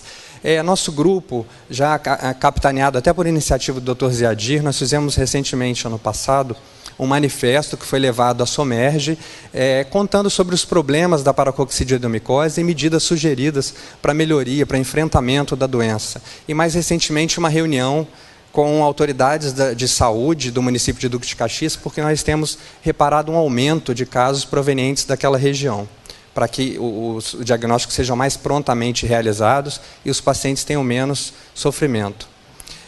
Quando a gente fala em termos de internações, aqui é um mapa que ilustra o fluxo de internações, nós temos uma distribuição muito ruim, né, no país. Apenas 10 municípios e 21 hospitais internam metade dos casos, mas os casos não acontecem exatamente nesses municípios. É que falta infraestrutura adequada, onde a doença acontece, para que o tratamento, o diagnóstico seja todo feito ali. Os pacientes têm que se deslocar de forma inaceitável, como nós temos aqui. Os pacientes dos estados mais afetados, da região amazônica, acabam indo para o centro-oeste, para o sudeste, para o Piauí, que curiosamente nem tem tantos casos autóctones assim, mas um único hospital é o hospital que mais interna paciente em todo o país. Isso mostra para a gente que é uma doença de difícil, né, acesso ao diagnóstico e que, apesar de nós termos uma rede, um sistema único de saúde, não é uma rede especializada para esse tipo de doença, para as doenças fúngicas de uma forma geral. Isso torna a rede completamente falha no enfrentamento dessas doenças. Os profissionais não estão preparados e sensibilizados para suspeitar do diagnóstico e para fazer com que esse diagnóstico seja rápido e o tratamento também. Então, quais são as nossas recomendações, né, quanto a paracoco? É um agravo que precisa ser de notificação compulsória para a gente ter uma real dimensão desses números e alocar recursos financeiros para o seu combate, estabelecer dentro do SUS uma instância, talvez aí junto com a tuberculose, ou no âmbito de um conjunto de micoses, de uma forma geral, para que haja fomento, haja estímulo à pesquisa, ao diagnóstico, ao tratamento, ao reconhecimento, e que haja mais unidades disseminadas para diagnóstico e tratamento da doença, para facilitar o lado dos pacientes, né? Um acesso a exames, acesso a medicamentos e um apoio de uma forma geral. Aqui é um exemplo do que a gente está falando, né? A forma crônica do adulto, esses 4 casos aqui: infiltração pulmonar, lesão em cavidade oral, que muitas vezes é confundida como câncer. Esses pacientes sofrem verdadeiras mutilações com diagnóstico incorreto. Pode ser confundido com leishmaniose e outros, né, carcinoma, outras doenças infecciosas, e a forma subaguda ou juvenil, né, com pescoço de touro, que a gente chama, com linfadenomegalia maciça, que às vezes leva a sintomas respiratórios importantes, e muita destruição nessa forma clínica. Nós fizemos, há alguns anos, né, o professor Francescone, o Dr. Zé Adir, junto com a Vídeo Saúde da Fiocruz, materiais didáticos de linguagem mais para o paciente, bem lúdica, em forma de gibi e de DVD, e um DVD mais explicativo, mais técnico, voltado também para os pacientes, mas para os profissionais que encaram a doença. A segunda doença que eu vou falar é a esporotricose, que já foi dita aqui. Nós enfrentamos atualmente a maior epidemia, que nós já chamamos de hiperendemia de esporotricose no mundo, que é um problema que para a gente é vergonhoso em termos de saúde pública. A esporotricose, ela é uma micose subcutânea, ou alguns preferem chamar de micose de implantação, e desse grupo é a micose mais frequente no Brasil. Ela foi descrita há mais de 115 anos nos Estados Unidos, e os primeiros casos de animais naturalmente infectados foram descritos por Adolf Lutz e Splendore no início do século passado. E no fim do século, no Rio de Janeiro, a doença, curiosamente, assumiu um caráter zoonótico, que não vinha sendo observado até então.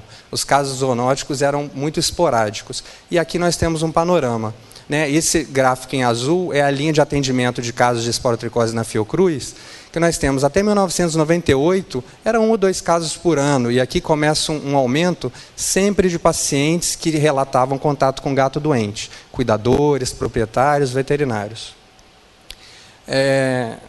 Acho que se eu voltar aqui, vai voltar tudo. E nós temos ali um outro gráfico em vermelho, que mostra os números de notificação da Secretaria Estadual de Saúde. Os números na Fiocruz caíram porque houve uma descentralização do atendimento, não porque a doença foi controlada. Enquanto a notificação estadual assumiu um papel desde 2011 e vem constantemente com números anuais em torno de 800 a 1.000 casos. Quando a gente fala em animais doentes, o gato é o grande destaque, né? De 2015 para cá, ou seja, em menos de 2 anos, a Vigilância Sanitária do município do Rio já teve atendidos mais de 5 mil gatos e alguns cães. Isso mostra a dinâmica de transmissão da doença.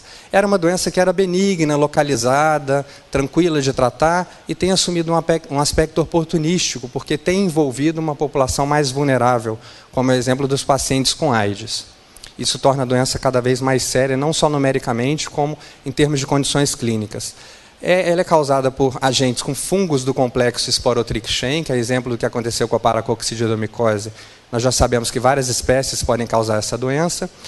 Tem um diagnóstico por cultura, quiçá, num breve momento, aí, estejamos com a possibilidade de diagnóstico molecular também, mas por enquanto é restrito à pesquisa. E o tratamento até hoje é eficaz, mas não sabemos até quando nós não teremos fungos resistentes ao tratamento disponível. Aqui está uma imagem dos gatos com a doença. Esses gatos têm muitos fungos nas suas lesões, são ricamente parasitados e altamente infectantes para outros gatos, cães e para o ser humano. E o ser humano, ao invés de cuidar desses gatos e dar um tratamento adequado, pelo contrário, a gente vendo uma revisão de prontuários dos pacientes, mais de 70% dos pacientes informam que abandonaram, que o gato desapareceu, que enterraram no quintal de casa, jogaram no lixão, e isso, para a cadeia de transmissão, é muito desfavorável. O correto seria tratar os animais ou cremar a carcaça dos animais quando eles morrem, para romper esse elo de transmissão. Num estudo de mestrado, feito pela Margarete e orientada pela doutora Roseli, da ENSP, e pela doutora Maria Clara, lá da instituição, do INE, eles viram que, em 11 anos, o georreferenciamento desses casos, ou seja, cada ponto preto é um endereço de um paciente. Então, nós temos aí um cinturão da esporotricose, justamente no município, entre a capital do município do Rio de Janeiro, nas suas zonas norte e oeste, e os municípios da Baixada Fluminense, montando esses bolsões de grandes casos em grandes áreas que há uma interseção do fungo com pobreza, com falta de saneamento básico, com lixões, com matéria orgânica em decomposição disponível para os gatos andarem por ali e se infectarem.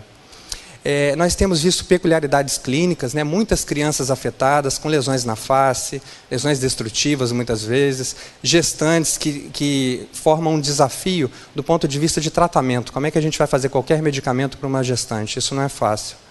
Recentemente nós publicamos também relatos sobre a atipia de casos que nós temos visto e que em nenhum lugar do mundo isso é visto. Né? Dacrocistite em alguns pacientes, reações de hipersensibilidade, que é uma hiperativação do sistema imune.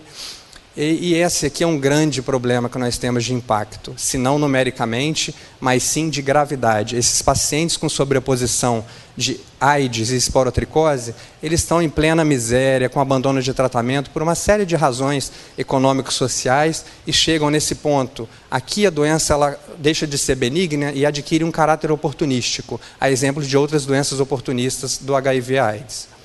Então, o que eu quero chamar a atenção para a esporotricose é um problema sanitário, não é só um problema médico.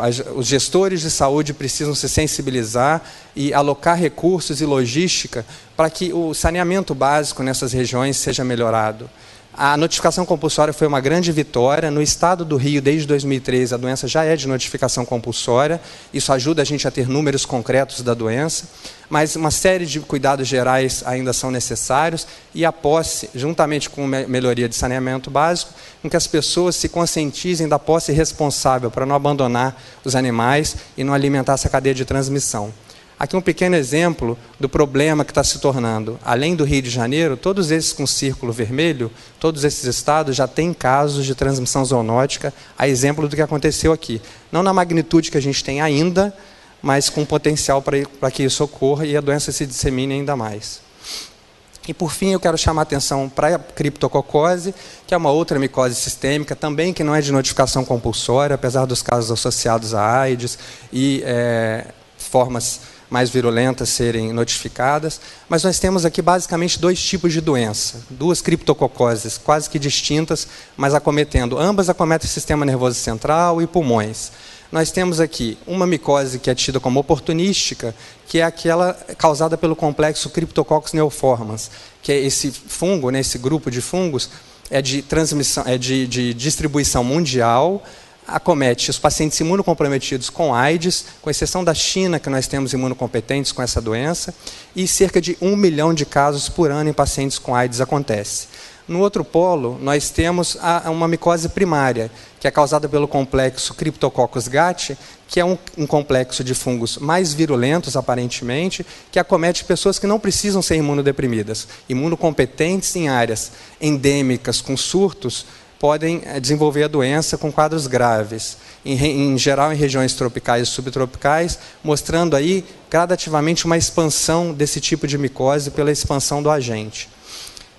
Falando primeiro da criptococose associada à imunossupressão por neoformas, criptococose na AIDS, eu chamo a atenção aqui para essa distribuição mundial. Daqueles 1 milhão de casos mundialmente, os pobres sofrem mais. Onde tem mais AIDS, mais pobreza, África, América Latina, Ásia, Sul e Sudeste, com a maior parte dos casos disparado. Aqui um exemplo de lesão de criptococoma, de lesão pulmonar, lesão cerebral da criptococose, e olha aqui, mais de 600 mil mortes em 1 milhão de casos. Isso dá 60% de letalidade, isso é um absurdo. Quando a gente fala de Brasil, alguns estudos mostram que, apesar de nós termos um sistema de distribuição de antirretrovirais altamente eficiente, a criptococose, a meningite criptocócica, permanece como a segunda causa mais frequente de acometimento neurológico na AIDS, atrás somente de neurotoxoplasmose. Em outro estudo, analisando as notificações de AIDS de 80 a 2002, foram 215 mil casos de AIDS. Desses, 6%, ou seja, cerca de 3 mil, abriram um quadro de AIDS com criptococose, mostrando aí o oportunismo desse fungo. E quando a gente analisa esses outros dois estudos, esses 6%, na verdade, sobem para 12% a 15%. Aqui foram grupos de estudo que analisaram por autópsia cérebros de pacientes que morreram de AIDS e viram que tinha criptococos ali, em 12% a 15% dos pacientes.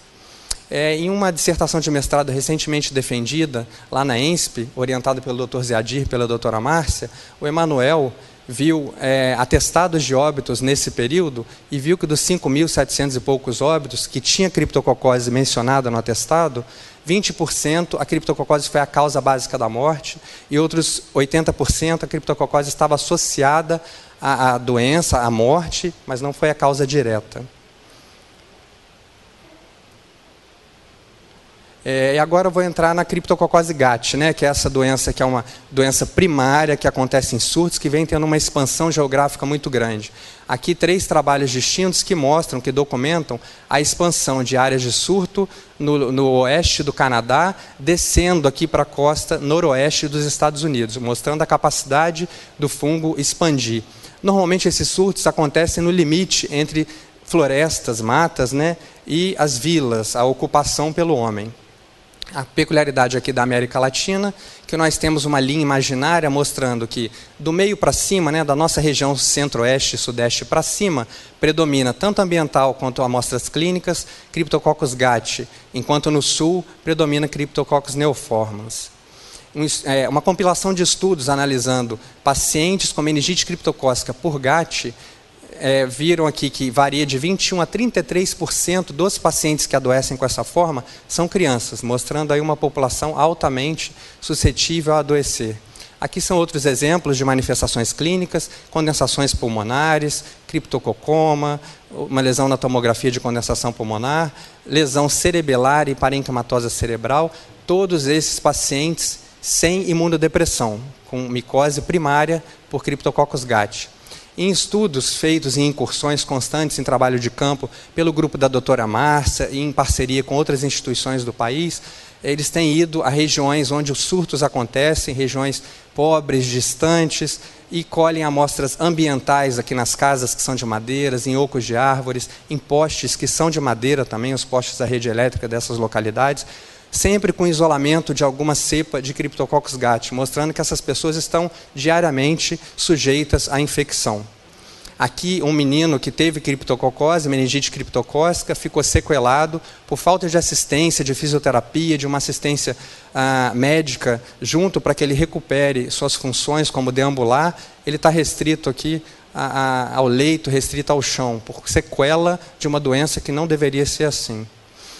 E aqui uma grande ferramenta recente que chegou comercialmente para nós, né, no mundo inteiro, que é o jeito da gente dosar antígenos do criptococcus, da cápsula do criptococo, em diversas amostras clínicas, como soro, urina, líquor, e que nós temos como grande importância, que é um método fácil, rápido, prático para transportar e para chegar até onde o paciente está.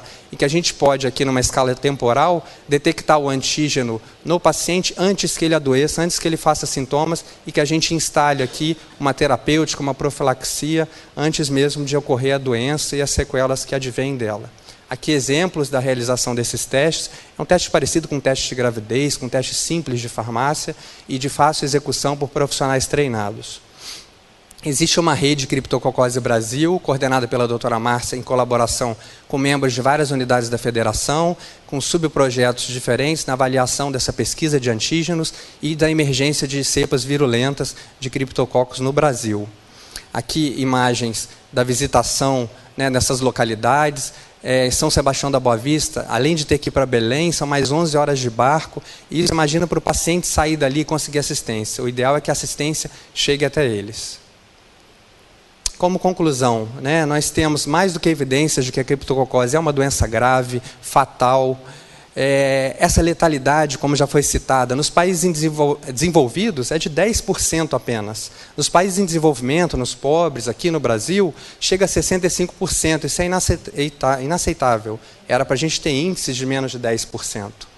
Isso mostra para a gente, né, que nós temos as bases de dados de internação, de óbitos, mas elas não conversam. A gente não tem essa conversa e esse controle no diagnóstico, e tratamento e combate das doenças. Existe uma subnotificação, e esse diagnóstico tardio e alta letalidade nos mostram que os métodos diagnósticos não estão disponíveis onde deveriam estar, que os medicamentos, como o Zé Adir já falou, como a 5-fluoxetosina, não existe disponível no Brasil, é uma burocracia tremenda para se importar esse tipo de medicamento que seria essencial para o tratamento.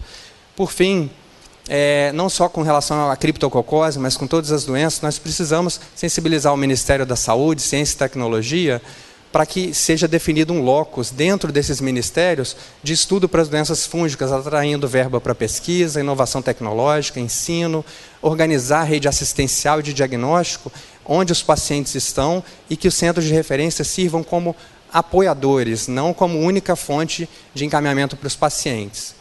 Vai haver, em março do ano que vem, no final de março, a 10ª conferência de criptococose e criptococos em Foz do Iguaçu, que a doutora Márcia está organizando junto com outros colaboradores, estão todos convidados. Tem mais informações no site do Congresso. Obrigado a todos.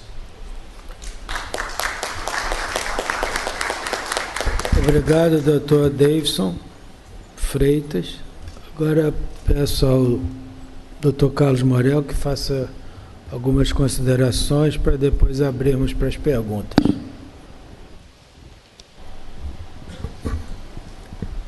Bom, boa tarde novamente. Eu acho que a presença bastante boa nessa sessão mostra o interesse por essa sessão e pelo tema das infecções fúngicas. Só para baixo. Okay, tá. Bom, nós estamos aqui agora nesse momento na... Daqui não vai.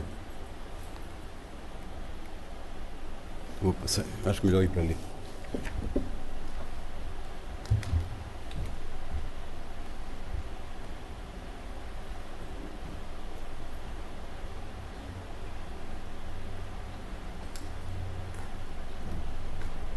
Estamos então nesse momento da discussão dessa sessão e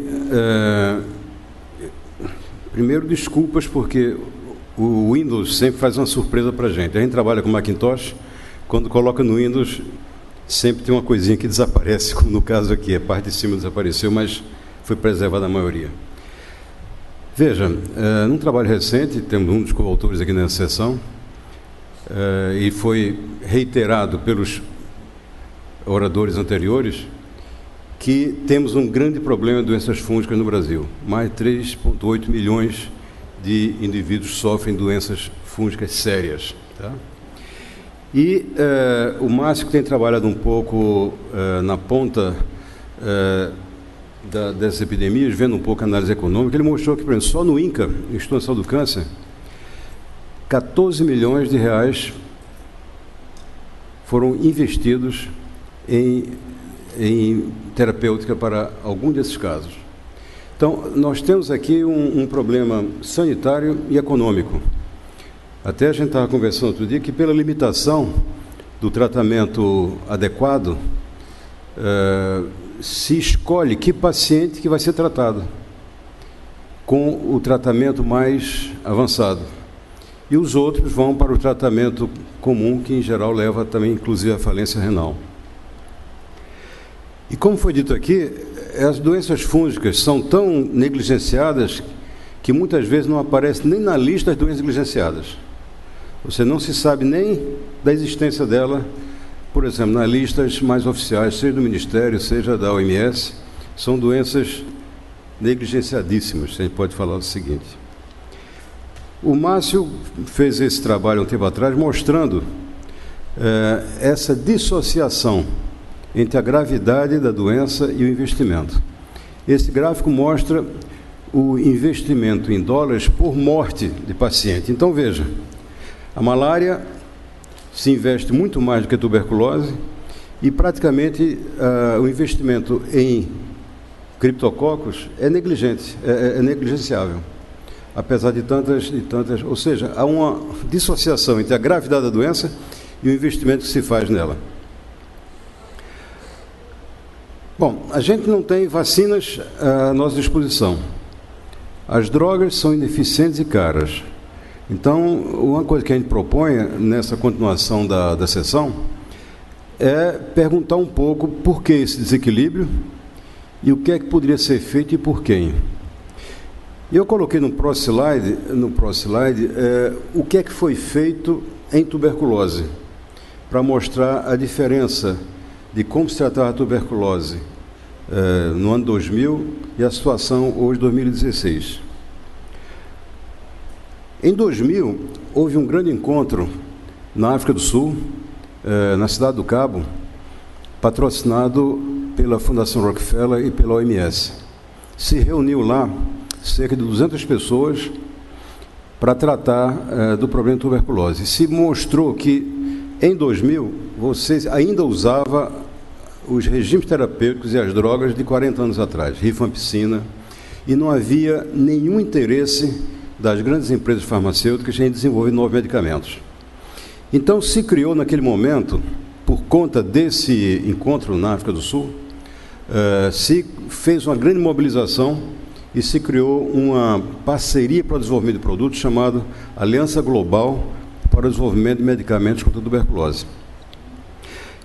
Antes dela ser estabelecida, como tinha aí no primeiro parágrafo aí, não havia medicamentos em ensaios clínicos. Simplesmente não havia interesse nenhum das empresas. 16 anos depois, por conta do envolvimento de construção de parcerias, às vezes entre uma universidade que tinha uma droga promissora, mas ainda não testada, e uma grande farmacêutica, se começou a desenvolver parcerias e começou-se a se colocar alguns compostos na linha de desenvolvimento tecnológico.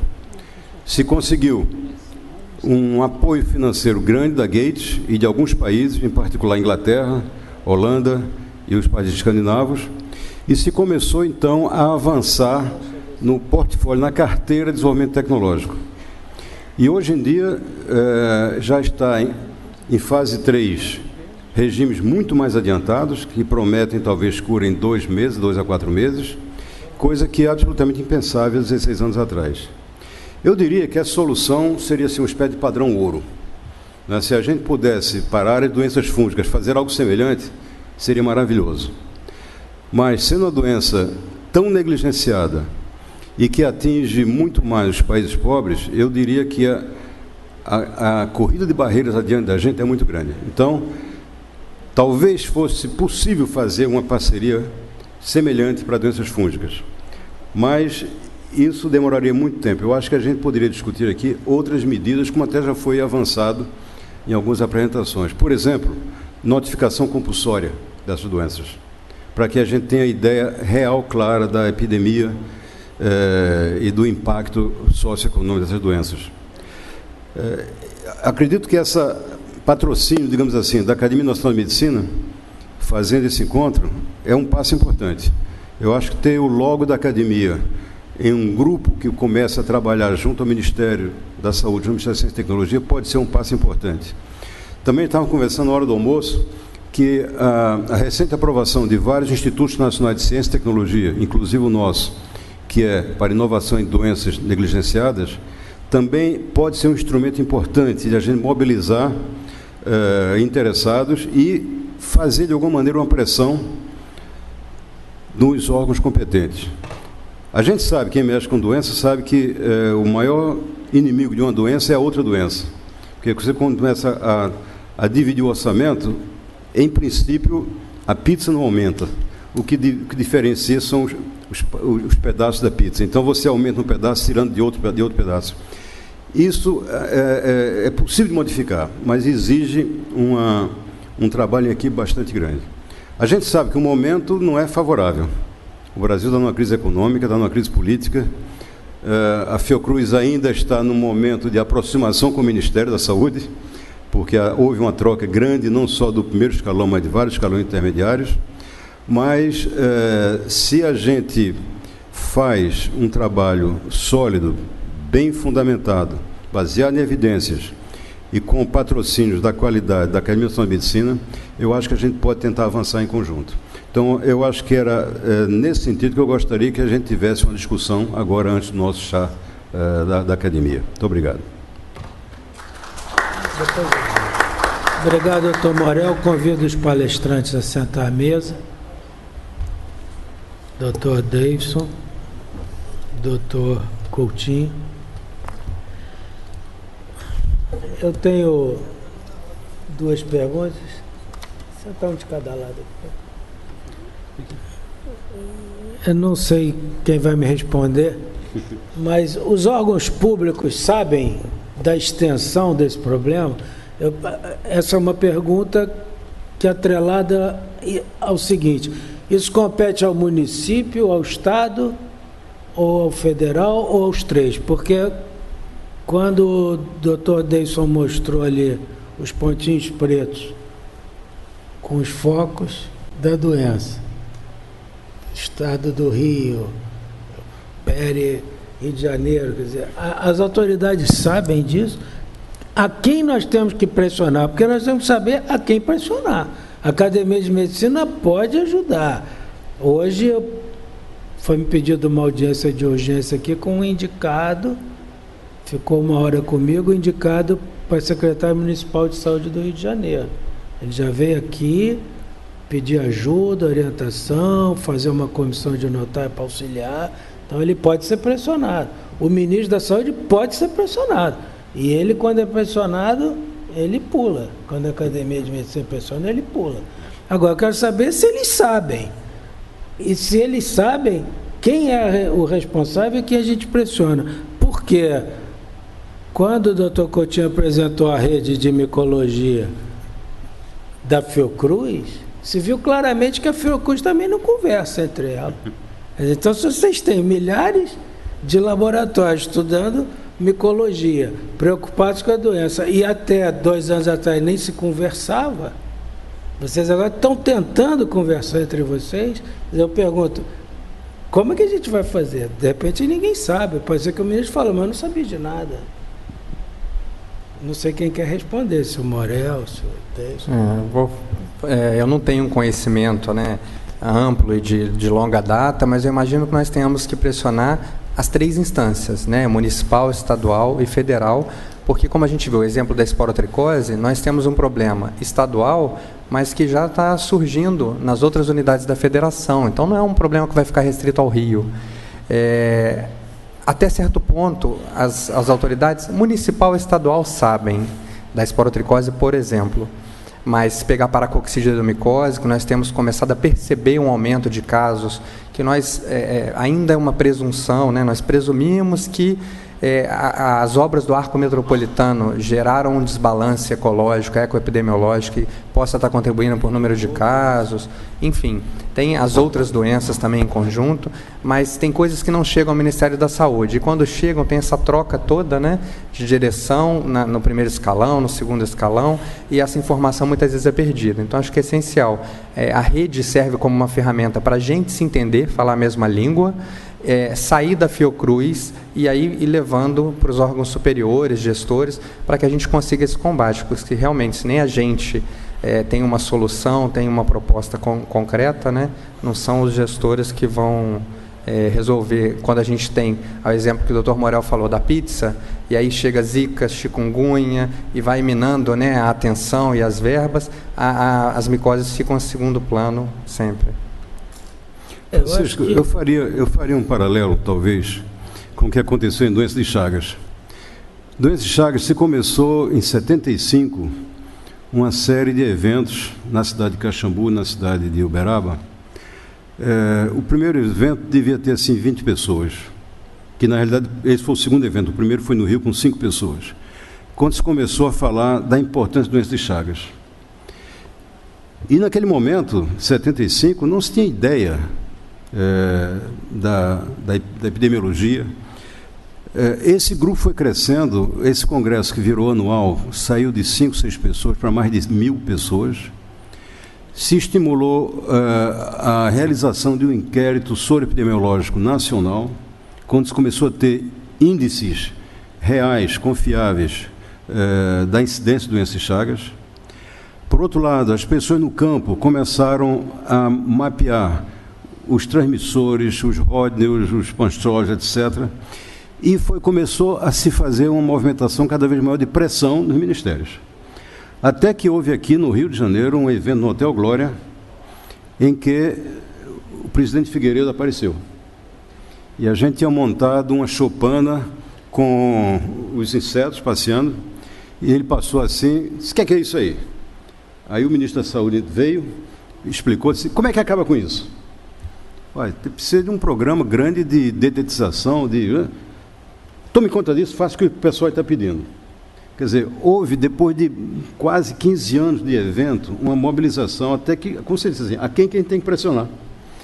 E aí, em 90, foi lançado o grande programa de controle da transmissão vetorial de Chagas, e que começou em todo o Mercosul.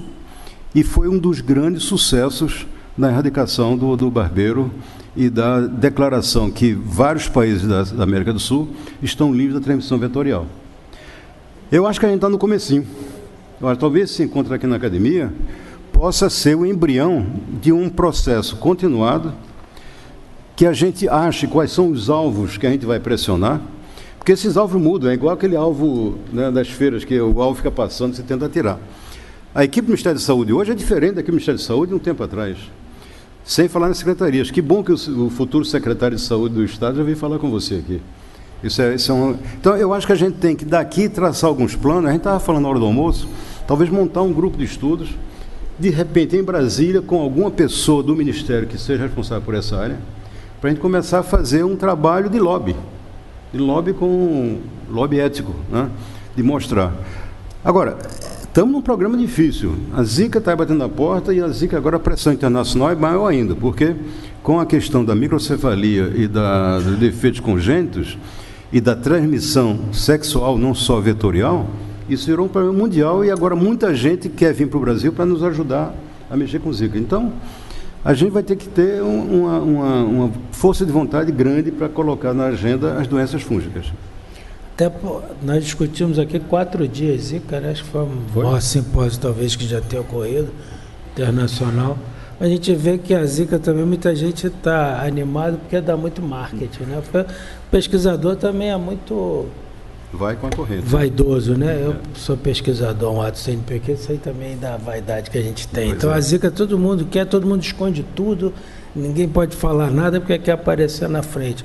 Mas uma coisa que eu estava discutindo hoje, nós vamos fazer aqui um simpósio sobre lepra. E o professor falou assim: eu queria propor um simpósio sobre hanseníase. Eu falei assim: olha, eu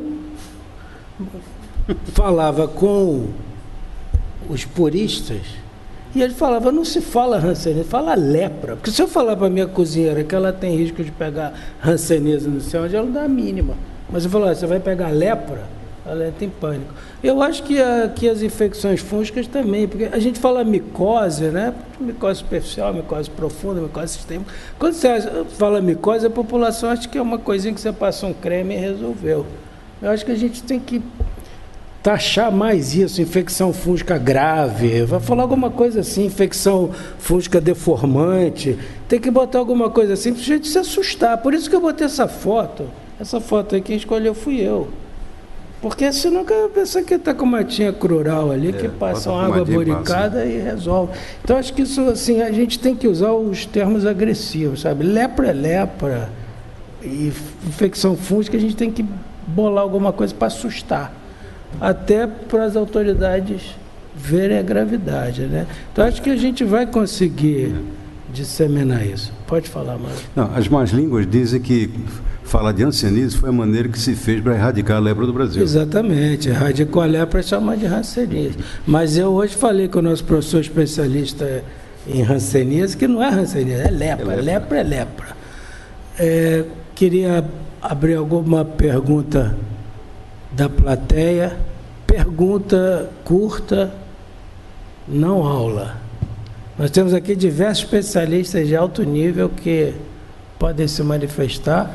A bancada acadêmica está com a palavra. O professor Basílio quer fazer algum comentário. O professor Basílio, especialista em HIV, tem o melhor livro de patologia AIDS que se tem notícia. Não sei se... Por favor, Ivanildo.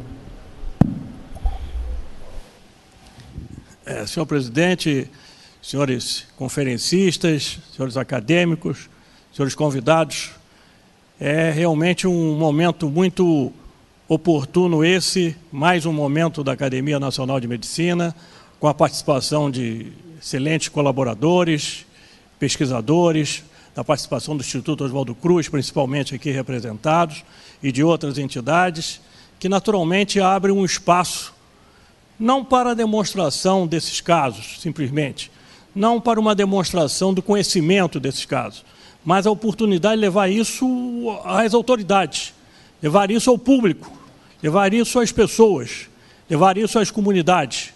Então, eu acho extremamente interessante que esses fatos sejam aqui discutidos e que sejam replicados fora da academia, fora da universidade, fora da academia, das academias de um modo geral.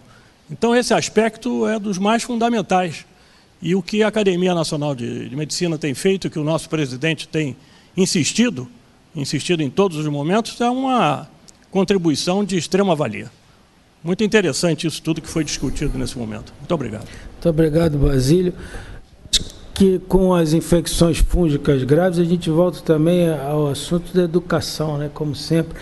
Eu, por exemplo, aprendi aqui na academia, não hoje, mas há não muito tempo, que não se pode enterrar o gato doente, porque é aí que ele vai disseminar. Então, isso é uma coisa que nem os médicos sabem. Então, o gato doente ele tem que ser incinerado.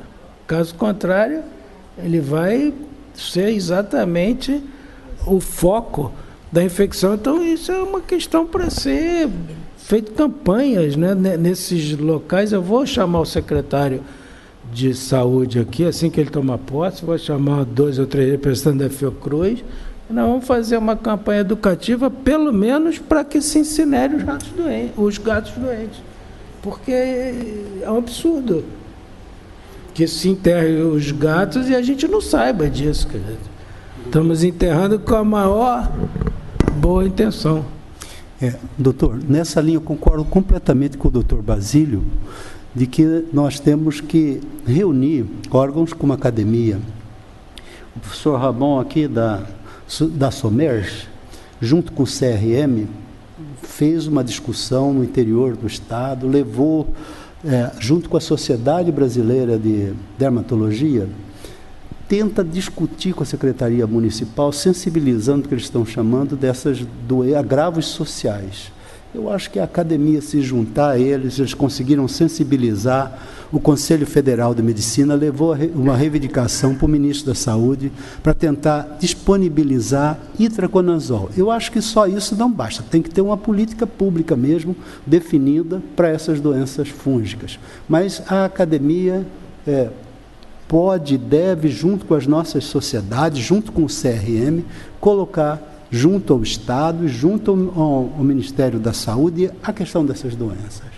Eu acho que nós temos dados suficientes para municiá-los, para que a gente tenha um sucesso nessa sensibilização. Realmente eu não ter o itraconazol é um absurdo, mas eu acho que uma campanha educativa nesses focos, para tratar dos animais, seria uma coisa extremamente barata, simples e imediata, né?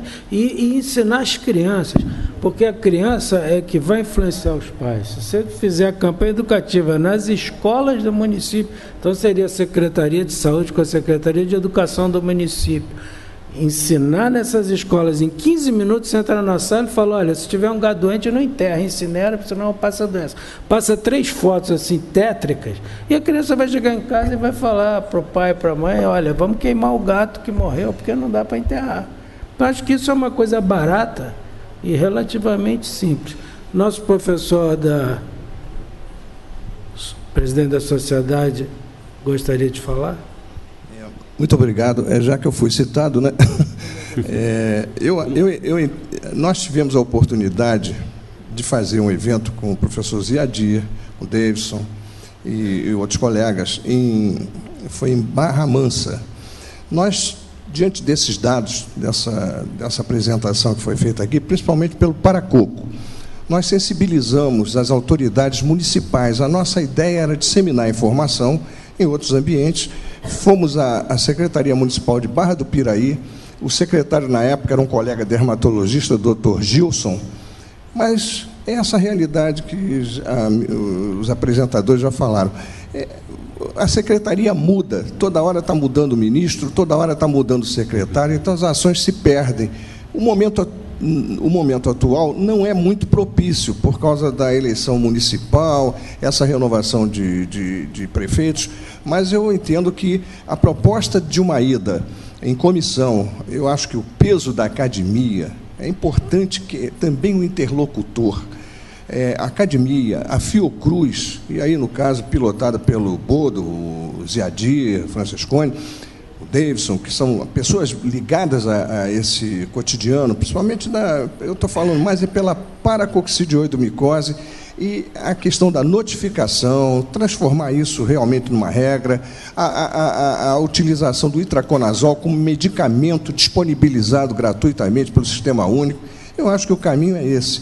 A sugestão, eu incorporo aqui a nossa participação dentro desse evento, mas o caminho é esse, é sensibilizar o Conselho Federal de Medicina, que informado já está, mas é aquele negócio, se você fala uma vez, aquilo esquece, mas se você começar a repetir, acaba incomodando de tal maneira que a situação acaba tomando um vulto na concretude, que é o que a gente gostaria que acontecesse. Obrigado. Obrigado, professor. É uma pergunta? Uma pergunta lá, Evanildo. Primeiro da direita. Meu nome é Márcia, eu sou médica e sou professora da Universidade Federal Fluminense. Com muito prazer de estar sempre participando como ouvinte dessas reuniões. Mas a questão que eu vejo muito importante, além do que os senhores estão falando, é a questão de como a gente influenciar os programas de saúde da família, que são importantíssimos, e a questão também de influenciar o trabalho do serviço de veterinária nos municípios. Eu participo de vários municípios, e leishmaniose, as doenças, de modo geral, as pessoas têm muito carinho pelos animais, então fica muito difícil de mandar incinerar um bichinho. Então, o grupo de veterinária teria que ser colocado como prioridade no combate às doenças que vocês citaram. Muito obrigada. Como é que a gente pode fazer isso? Também tem que pressionar as autoridades para melhorar a vigilância veterinária, porque foi uma coisa que funcionou muito bem no passado e está cada vez se diminuindo mais, né? Eu só quero esclarecer, essa incineração é do animal morto, tá? Não é sacrificar o animal. Se o animal morrer com a doença, porque primeiro a gente tem que tratar, porque tem cura, tem tratamento eficaz, se o dono se responsabilizar e aderir ao tratamento, mas caso o animal morra cheio de fungos, ele vira um pacote de fungos, né? Então a gente recomenda a incineração, mas não o sacrifício, o extermínio. Não, a gente entendeu que não é incinerar vivo, não. É porque às vezes a pessoa não lembra de incinerar, quer fazer até um funeral mesmo.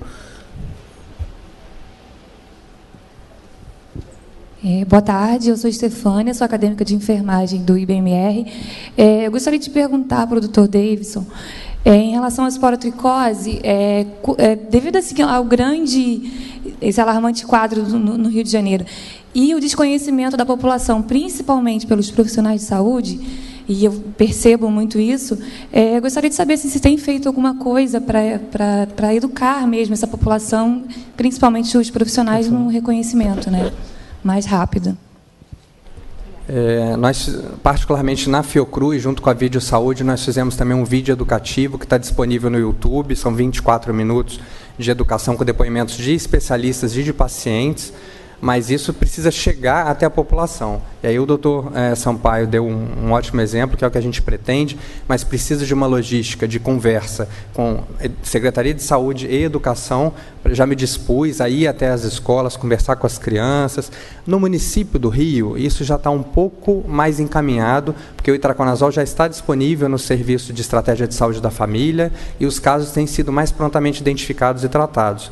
O problema maior atual que a gente tem é ainda dar conta da demanda de gatos doentes, que também é feito o tratamento no município, mas não com postos de saúde veterinários em número suficiente para isso, e o entorno, né? A região da Baixada Fluminense realmente está caótica ainda, precisa caminhar muito mais e avançar nesse sentido. Quer fazer um comentário? Pode fazer. Eu acho que eu queria fazer um comentário em relação à esporotricose. Quer dizer, eu acho que a gente tinha que fazer eu acho que chegou o momento de fazer uma ação mais a nível federal, porque eu vejo esse momento realmente muito oportuno. De um lado, nós temos as micoses são de um agravo de saúde pública cada vez mais evidente, né? A apresentação do Dr. Arnaldo vai evidenciar isso, e é um agravo não regional. A esporotricose, ela é um problema do estado do Rio no momento, mas a gente já está detectando casos em São Paulo e no Paraná. A doença provavelmente vai ser um problema de saúde pública nacional. Então, eu acho que está chegando o momento de uma ação mais concertada da comunidade de micologia, de pesquisadores e profissionais que atuam na área de micologia. Primeiro, porque essa comunidade está crescendo, né? Eu acho que a gente tem cada vez mais, né, aqui em vários estados, profissionais interessados em micose, em infecções fúngicas graves, né? Que eu acho que é o momento de fazer um pouco mais de marketing. Eu acho que essa é a grande falha nossa. Então, essa comunidade está crescendo. Essa comunidade, eu acho que ela é bastante unida. Eu acho que a gente tem alguns poucos encontros, né? Eu acho que talvez tivesse que fazer um encontro de micologia realmente, mas a gente participa em vários encontros. Encontro de paracocciodomicose, a gente se encontra no Congresso Brasileiro de Microbiologia, mas eu acho que está no momento da gente se unir.